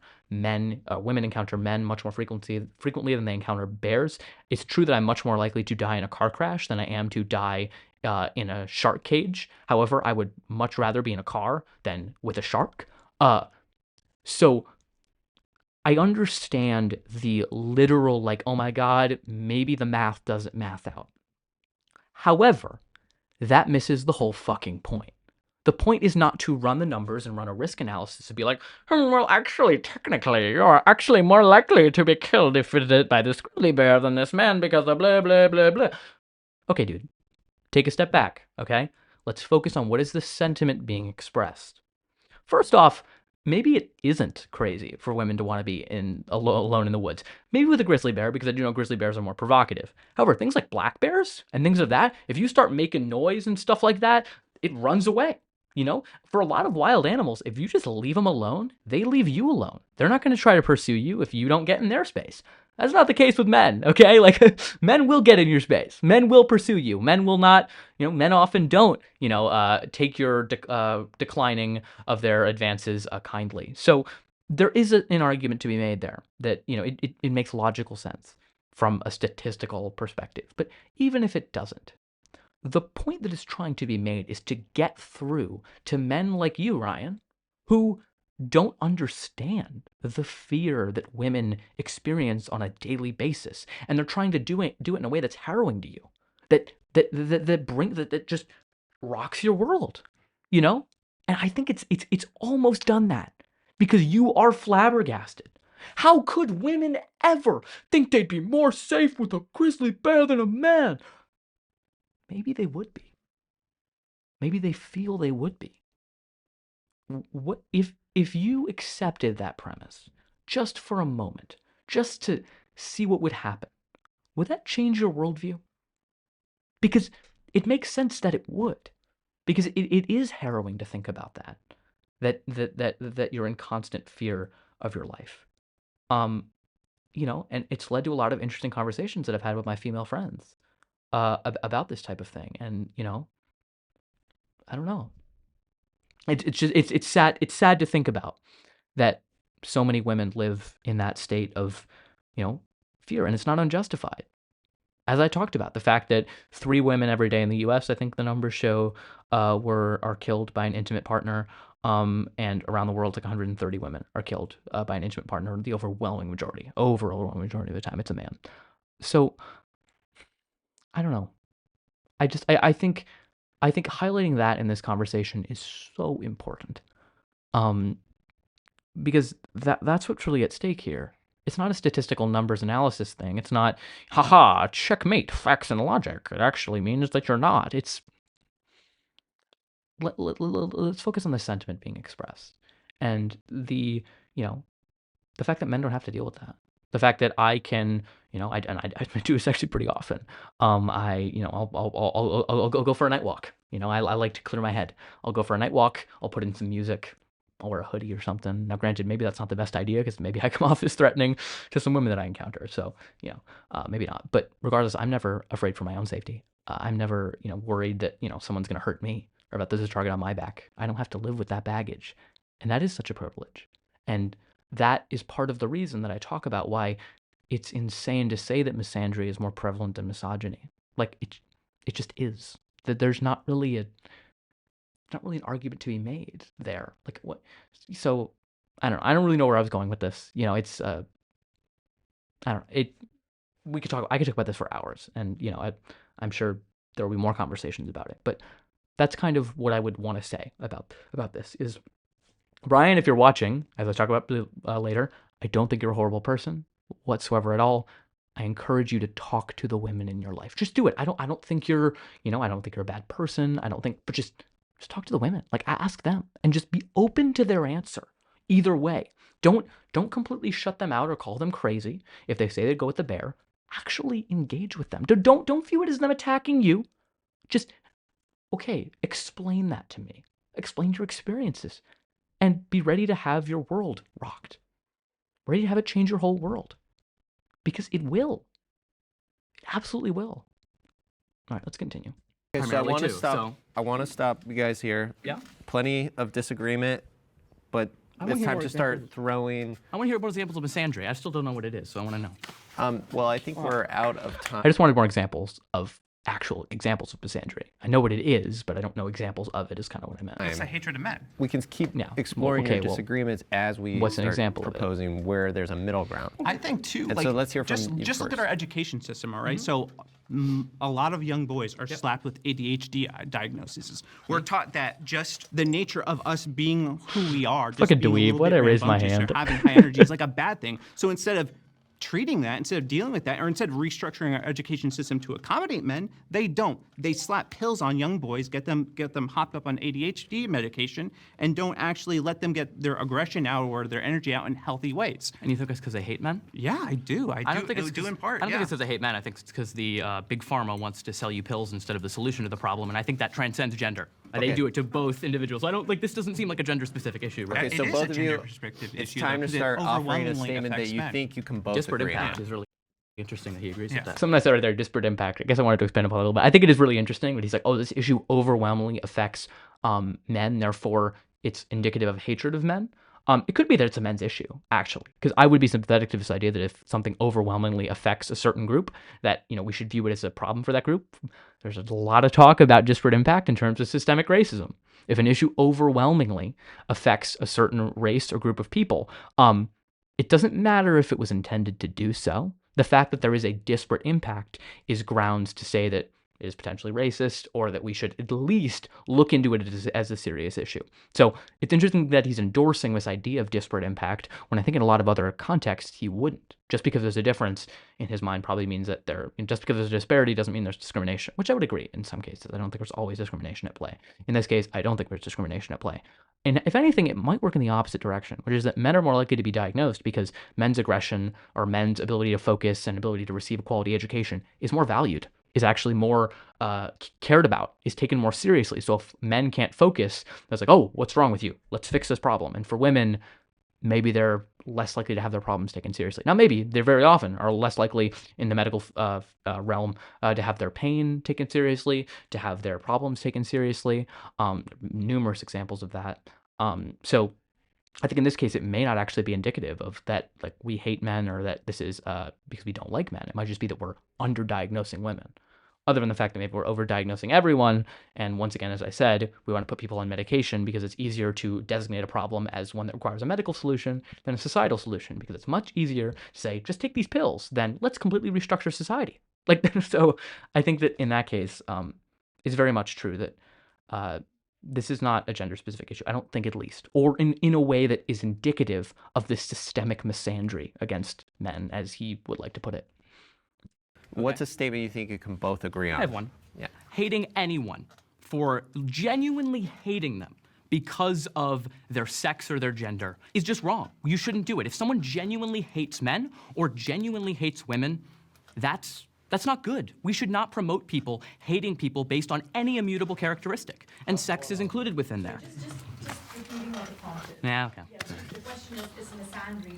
This grinds my gears, because so often we were at a middle ground, pretty much as far middle ground as we're going to find. I think Ryan probably would have been able to accept that. I don't know why he wouldn't have, accept that. But the director of the episode was just like, no, that's too broad. That's too broad. Say something more controversial. Like, at that point, and as I talk about, once she rejected that proposal on the table, I was like, all right, we're not going to find middle ground, because we're not. You're not going to get me in any place where we equivocate misandry and misogyny, certainly not putting misandry above misogyny. So at a certain point, what are we doing? What are we doing, really? I don't think I can find middle ground on this, because misogyny literally kills women. And misandry. I mean, that statement in itself. This is really revealing. No. You misunderstood me. Okay, The explain. hatred of women kills women. Yes. Would you disagree with that? The hatred of, hatred could lead to. Okay. So first off, did we realize that he misunderstood misogyny to be men? I said misogyny kills women, and he said our existence. Is your existence inherently misogynistic? Are you the embodiment of misogyny? Like what? That's the only way you would think that. So I think you realize that was an incorrect statement on his part, and he realizes as I walk him through. I'll continue, but that was really interesting. Really, really fascinating, just like example, of a demonstration of how ingrained this idea is. Anything, is the hatred of women so ingrained to men, or to him, that he thinks that attacking the hatred of women is attacking men? Whew, you're revealing quite a bit, buddy, if you think that. The definition of misogyny is the hatred of women. Yeah. So the misogyny kills women. Yeah. That's what I just said. The same thing. The hatred of men, teaching them who they are as being toxic, could lead to them ending their own lives. Okay, so because some men might have a misunderstanding of what misandry is, and or they toxic masculinity, then that's the same thing as men killing women because or they hate being them. unjustly. That's insane. You know what I mean? Just like, can we just appreciate the insanity of making that equivocation? Yes, if you tell men that there are certain forms of masculine traits and behaviors that are, toxic if they become to a certain degree of not talking about your emotions, and taking your aggression out on other people in your lives is not a good thing. And they hearing that, you hate me because I'm a man, I'm gonna kill myself. That's the same thing as men killing women. Are we fucking serious? Like, I'm sorry, like that is genuinely insane. Like, yeah, obviously it is, but like I wanted to flesh it out there. That's the equivocation he was trying to make. That's kind of what I tried to lay out there. But just can we just for a second look at that? Unjustly locked up for rape accusations. Locked up. Because automatically it's deferred that the woman is innocent, she's not guilty, and the man is guilty. What about Johnny Depp? Did that happen in that case? What about in Chris Brown? Did that happen in that case? What about in Donald Trump? Did that happen in that case? What happened to Brett Kavanaugh? Brett Kavanaugh was demonized. Yeah, he was. And where is he right now? Yeah, because where is he right now? It failed. Tell me where he is. Where is he right now? He's sitting on the Supreme Court. Thank you. Why did he say that? Okay, what? Like, why did he answer my question? The moderator John was trying to save him. John was trying to give him an out. He didn't have to say the end. I mean, thank you, Ryan. You made the video look so much better. But like, you didn't have to answer. You didn't have to. Everyone knew the answer. You didn't have to vocalize it, but I'm glad you did. Thank you. Like, I mean, if you've seen any part of this, you've probably seen at least part of that, because that was obviously the part that went super viral. I mean, that was intentional. I mean, it was a trap. I'm surprised he fell so well into it, but that's how it goes. Sometimes things turn out well in that sense. What do you want to propose as? What's a statement you want to propose that you think you can both agree on? I don't think that. Well, that's our middle ground. We can't find any middle ground on this, I don't really think. I think we are. Well, I think give it another sec. I think hitting men is wrong. I think misandry is normal. It's very normalized to the point where we don't even realize it. You can't give me an example of it. That's what I'm wondering. I gave you a bunch of examples. But the examples you gave me were women trying to live their lives of their own autonomy and accord, which is saying, I don't need a man, which is fine. I don't see what world you view that as hatred unless you think you're entitled to women.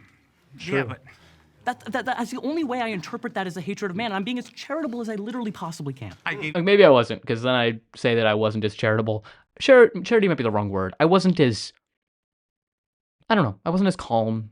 I wasn't as looking for middle ground. I mean, I kind of was. My middle ground statement that I proposed was hating anyone on the basis of an immutable characteristic is wrong. As is middle ground that we would come to. Now, granted, the director didn't want that, but I don't know. You the ADHD example of schools being structured toward that. It's structured towards that, but the issue is you can't just say that an issue affects men, and therefore it's because we hate men. I've literally heard women say, I hate men. Of course, literally. Absolutely. And death to the patriarchy, of course. All these things. Wait a second. Death to the patriarchy means death to the societal structures in which give men more societal power than women for no reason. That's not the hatred of men unless you think men ought to have that power because they are men. That is the only way you interpret it that way. So all I'm showing here is a lot of these ideas of what you think misandry is are just your misogynistic instincts and assumptions being exposed. Yeah, so now... I mean, yeah. Was I harsh? Sure. Was I correct? Yes. Like, so, you can convey the truth, and you can do it in a way that is likely to,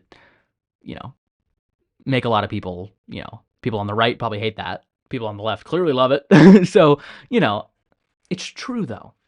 It's true that if you hear death to the patriarchy and you hear death to men or I hate men, then you are so intricately linking patriarchy to the identity of manhood that you think that men just have to be the leaders. Society must be set up in such a way where men have these advantages, which is misogynistic.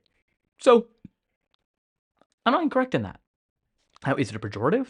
Is it something that shuts down conversation? Maybe. But was this conversation already shut down? Yes, because I proposed middle ground, the director shut it down. So at this point, what are we doing? We already admitted we're not going to find middle ground, so anything he's going to say, I'm going to push back against, especially if it's something as ridiculous as saying death to the patriarchy is like death to men. Absolutely not.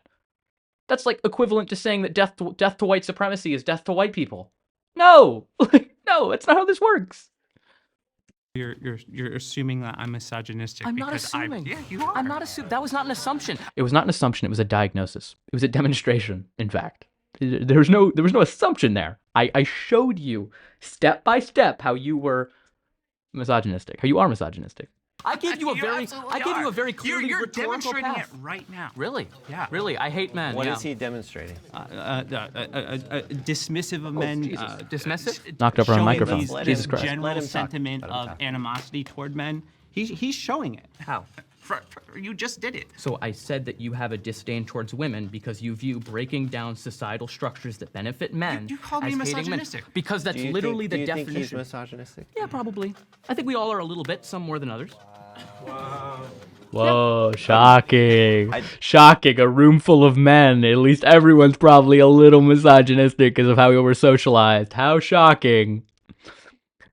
Don't I wanna- think we're gonna get. Now, granted, to a I want to middle point ground. something out. I'm gonna I don't expand think upon I'm this. free of misogyny either. So this is not to say that you are a terrible individual or that I am a terrible individual. I've done a lot of learning to unlearn a lot of these ideas that, frankly, I've been instilled with throughout my entire life. Yeah, So, but I want to encourage you just. Yeah, I mean, I'm going to expand upon it a little bit, but something I wanted to say, and maybe I wish I would have said, is I think people have a very binary view of things like racism, of things like sexism and misogyny, and other forms of prejudice. Like racism, as well as misogyny and sexism, are not a light switch. It's not either you are a Andrew Tate raging misogynist, or you're completely like a feminist and like could not be more, in favor of women's rights in every possible way. It's not. There's not a binary there. It's more of a dimmer switch. You can have implicit biases that I'll expand upon in a second that affect how you view issues of gender, issues of race, issues of class, issues of any type of identity group like that. So I think it's really important to outline that when you say someone is misogynistic or has misogynistic tendencies or is racist or has racist tendencies, it's not saying they're a hateful person. It's not saying they actively hate the certain group of people. Rather, that there are certain underlying assumptions and certain underlying biases that they have, that I have. That's why I wanted to really quickly clarify that this is not a man on his high horse telling another man that he is broken or that he is wrong. It's not. It's someone who has repeatedly, as Daniel Sloss puts it, fell off his horse, and has gotten back up because of many people who've helped me learn and many people who've helped me grow. I'm not. I'll talk about this later because I think I want to address some of this, but I don't want to go too much into it because we have this and a whole other topic after this. I'm sensing there's a lot of energy coming from your side.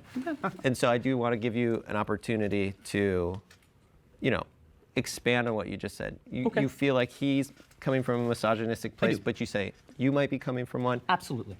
If you were to lower your temperature a few degrees and expand on that in a way that he might understand. We're Sure. I first want to point out there were a lot of comments that were saying, like, is he on Adderall? Is he on drugs? Actually wasn't. Okay, so I do have ADHD, and I do take an antidepressant for it, because apparently that works, according to my doctor. I actually hadn't taken it that day, so maybe it's because I was unmedicated. So yeah, I was a little hyper. I'm not gonna lie, I was hyper. I was not on anything. I don't drink caffeine. I hadn't had the energy drinks, so that must have just been the adrenaline of the moment that was there. But yeah, so just want to point that out. I do realize I was fidgety. I am a fidgety person. I do have ADHD, but very recently diagnosed, actually, interestingly enough.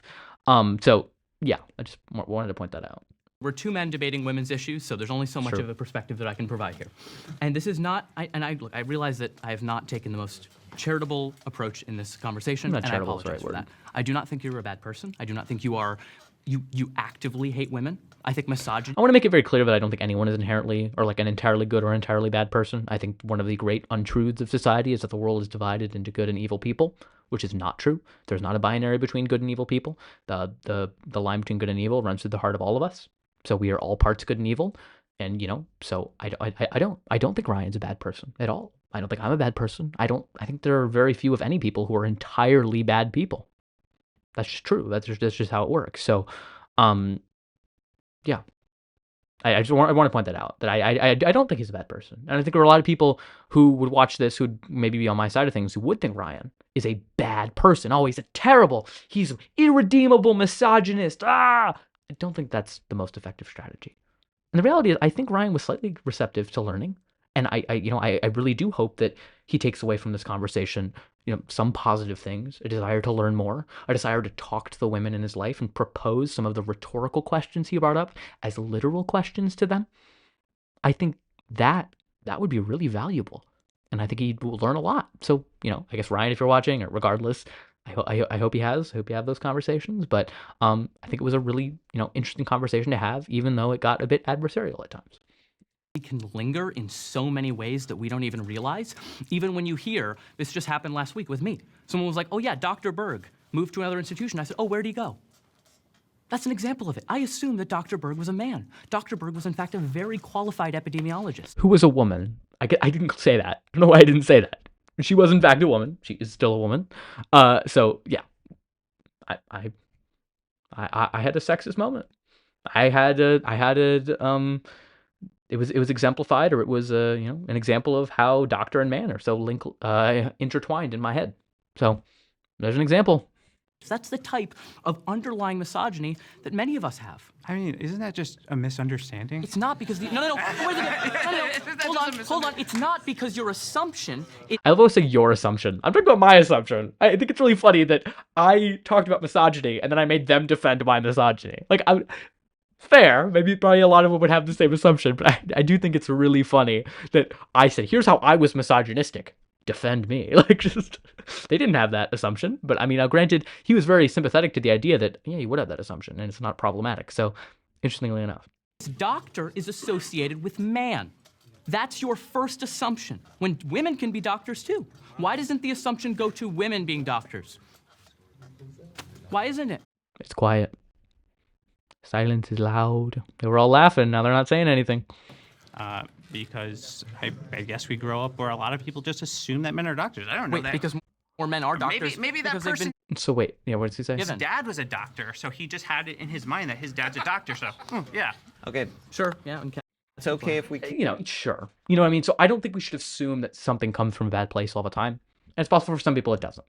The reality is, though, when he talks about, I guess we all just grow up with this assumption that men are doctors. I don't know why. No, it's because women were systemically excluded from the practice of medicine as well as many other fields.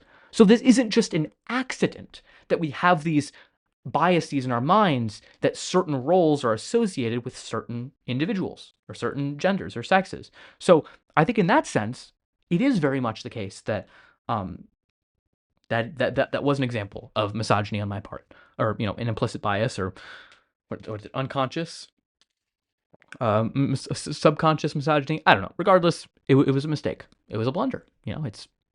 I'm not free from it at all. I would say that no man in that room is entirely free of misogyny, considering we are all men who have been socialized in this society.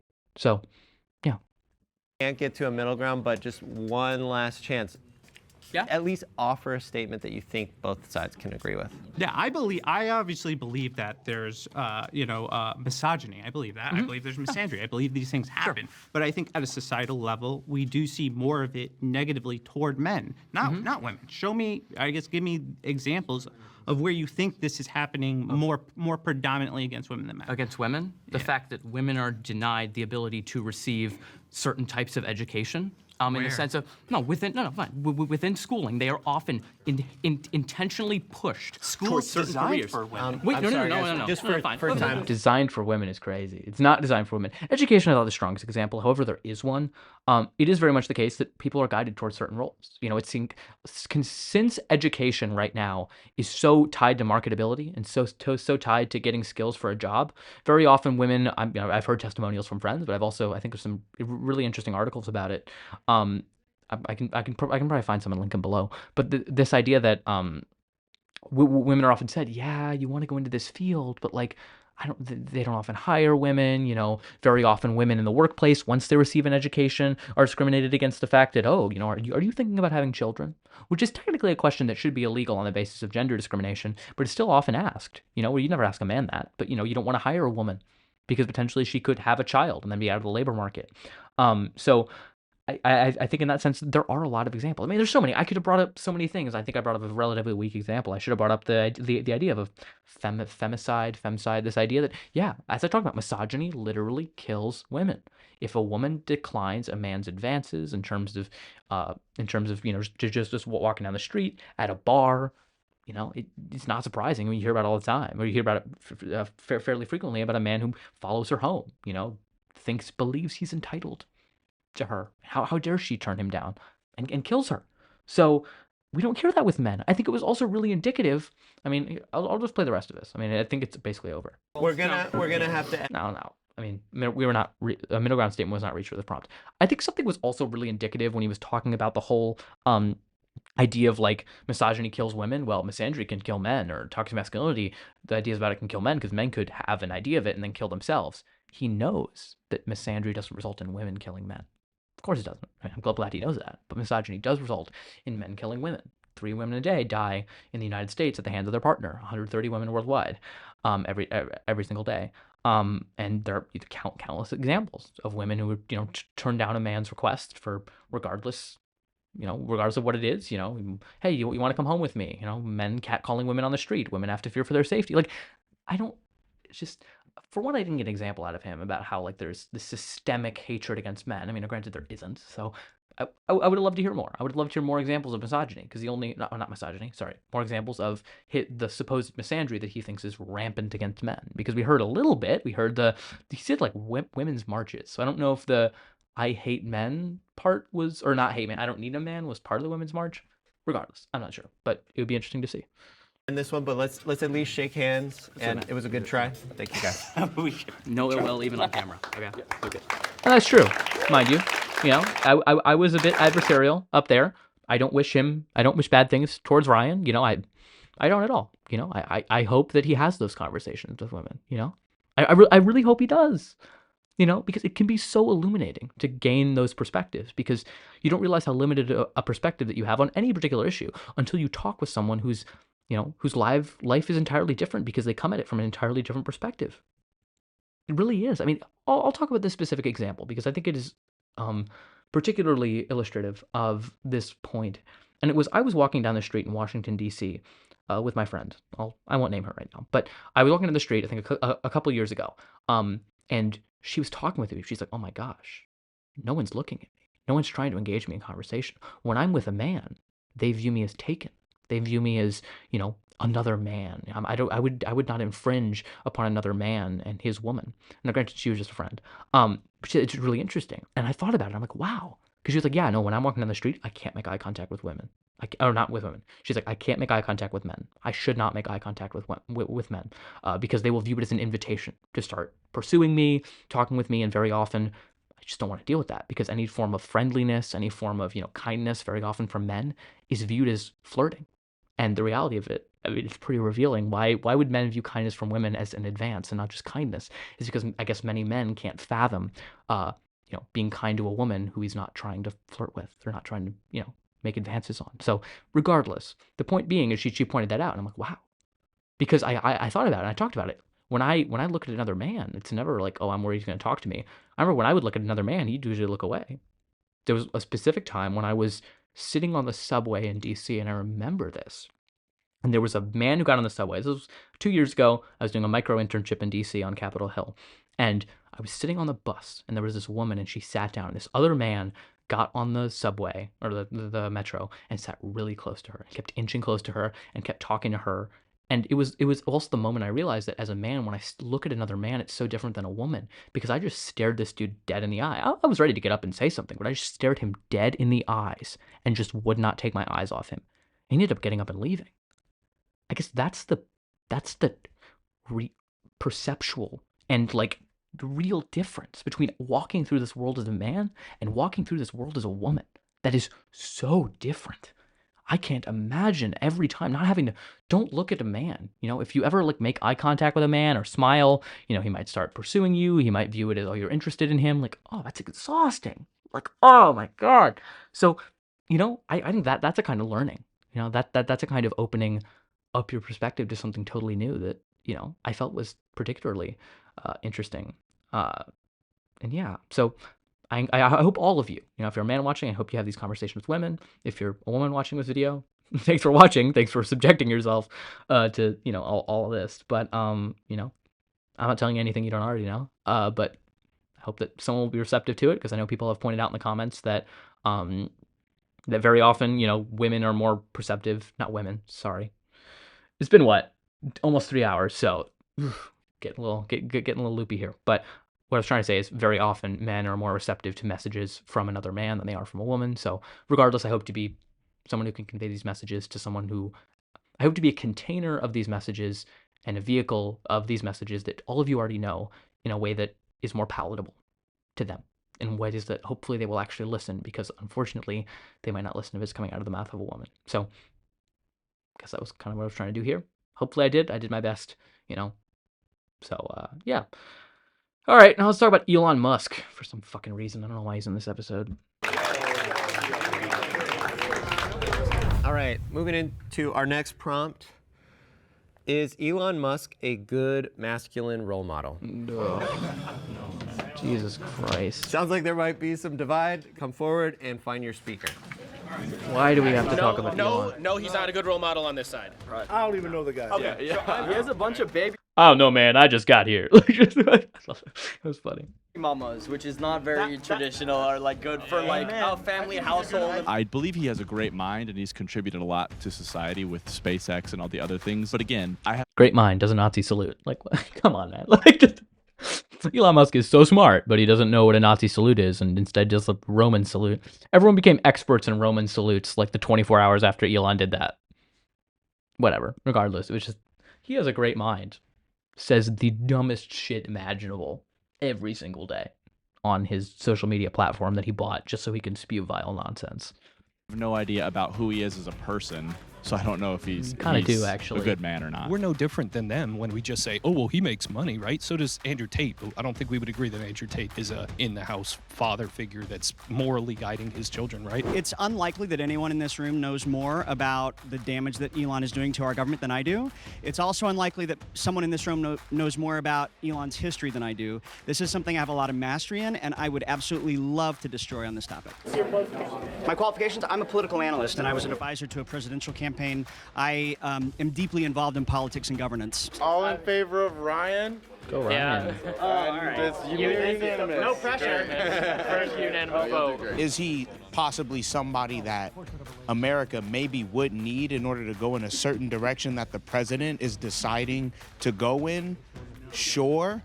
But in terms of like a human being perspective, like first of all, like he's a Dutch South African. They hands down supported apartheid. I've been trading Tesla stock for years, dude. It's freaking great. All right. But I stopped. Didn't but expect now that I call stopped out. trading it just based off the fact of where he stands politically. There's nothing masculine about abandoning your kid. Wait, so he stopped trading stock based on where Elon stands politically? That's shocking. Elon stands not where he's. Okay, good for him, man. There just isn't. I feel That's like true. we're all generally in the no column for varying reasons. Obviously, he's a great business mind. I would love to just completely just like fight it down and just say, listen, he's a great person that has accomplished many great things, but he is off his rocker right now, and he's never been fully on his rocker, and he's not an ideal of what the average American man should be striving to be. Me. 1, 2, 3. The groups have chosen their speakers. Napoon, you're coming on up. And Ryan.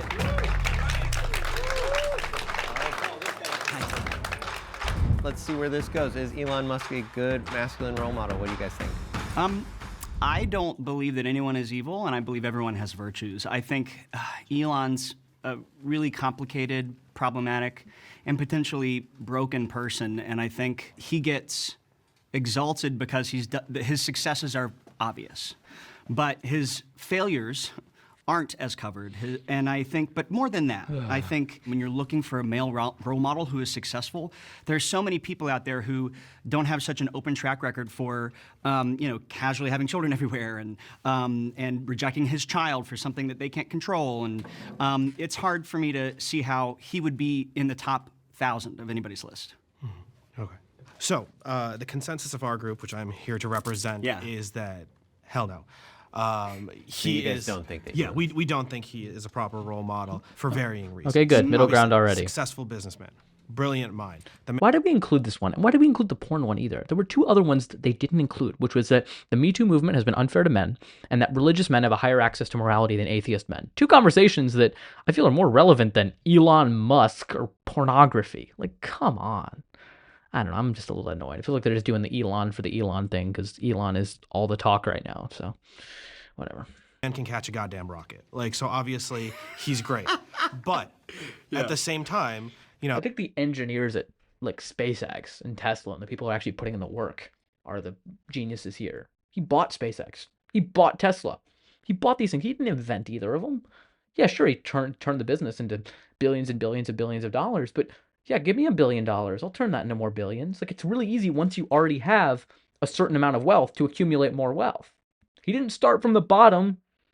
His dad was super wealthy in Africa. I don't remember if exactly he owned an emerald mine, but he like owned some, thing that made him fairly wealthy. So like I don't I don't know. I don't really buy that, Elon is the sole, contributor and the dude who should be credited with catching this rocket. I also don't know that much about the subject. So that's why I clearly did not want to put myself forward for this. That and I already spoke twice. But yeah. He's with Trump right now. 2008, Tesla was popping up with Obama everywhere. He's moving left and right. He's not standing on a singular value that we can actually hold him to, except, I guess, the value of money and success and business development. So based on that and the fact that he lacks a demonstration of family values, we don't think he's a role model for like the everyman. Okay, so let's cut to the crap here. Let's get a middle ground statement on why you think he's not a good masculine role model. Well, there's a lot. Side note, I did not step in front of the Tesla that might hit me later. I did. I mean, I think it could be as simple as he's not a good role model. So I would say that Elon Musk, albeit a great man that will be remembered in history for significant accomplishments in business and science, does not represent a proper masculine role model, as he has put himself in an imbalanced way to achieve those successes, and he does not demonstrate the spirituality, the family values, or the social values to be a good role model. I mean, I think the thing that sticks out to me that I can't agree with is that he'll be remembered as a great man. I think he'll be remembered, and I think he'll be remembered as at least somewhat successful and impactful. But I think he'll be remembered as a mixed bag, as a human. I mean, history is written by the victors, so we can't really decide how he's going to be written. Yeah, that's my guess. Yeah. He's a bad masculine role model because he's an imbalanced person focused entirely on business and his scientific advances for his businesses, and rather than a family and a general sense of growth for society, semi-acknowledging what he's done in the most recent election. I wouldn't say that those are the reasons why. Okay. What makes him problematic transcends any one of those things and incorporates them all. I think his use of Roman salutes, and that's not great. Yeah. But I think also if we're talking about family Roman values, salute, I'm call not it a sure Nazi salute. He has values. I mean, there are some people who just they're not immoral or moral; they're amoral. They kind of exist in this weird third orb of existence, and I don't. He might be one of those people. He may not have morals, period, I guess is what I'm saying. Well, lack of morals is also a form of immorality, I would say. Yeah, but there's being immoral and then there's not having access to it. By definition, people who are clinically narcissistic, those are amoral people. Their brain can't do good or bad that way. They're not inherently bad because they're not doing good or thinking good or saying good. They still do immoral things. They don't have access to what we would consider good. It's just not available to them at all. I guess it might be the first time I'm disagreeing on here with someone from my own team, but you can still do bad things. You can still do immoral things. Even if you're like a narcissist, I think of a psychopath who doesn't have control over their actions, kills someone on a subway.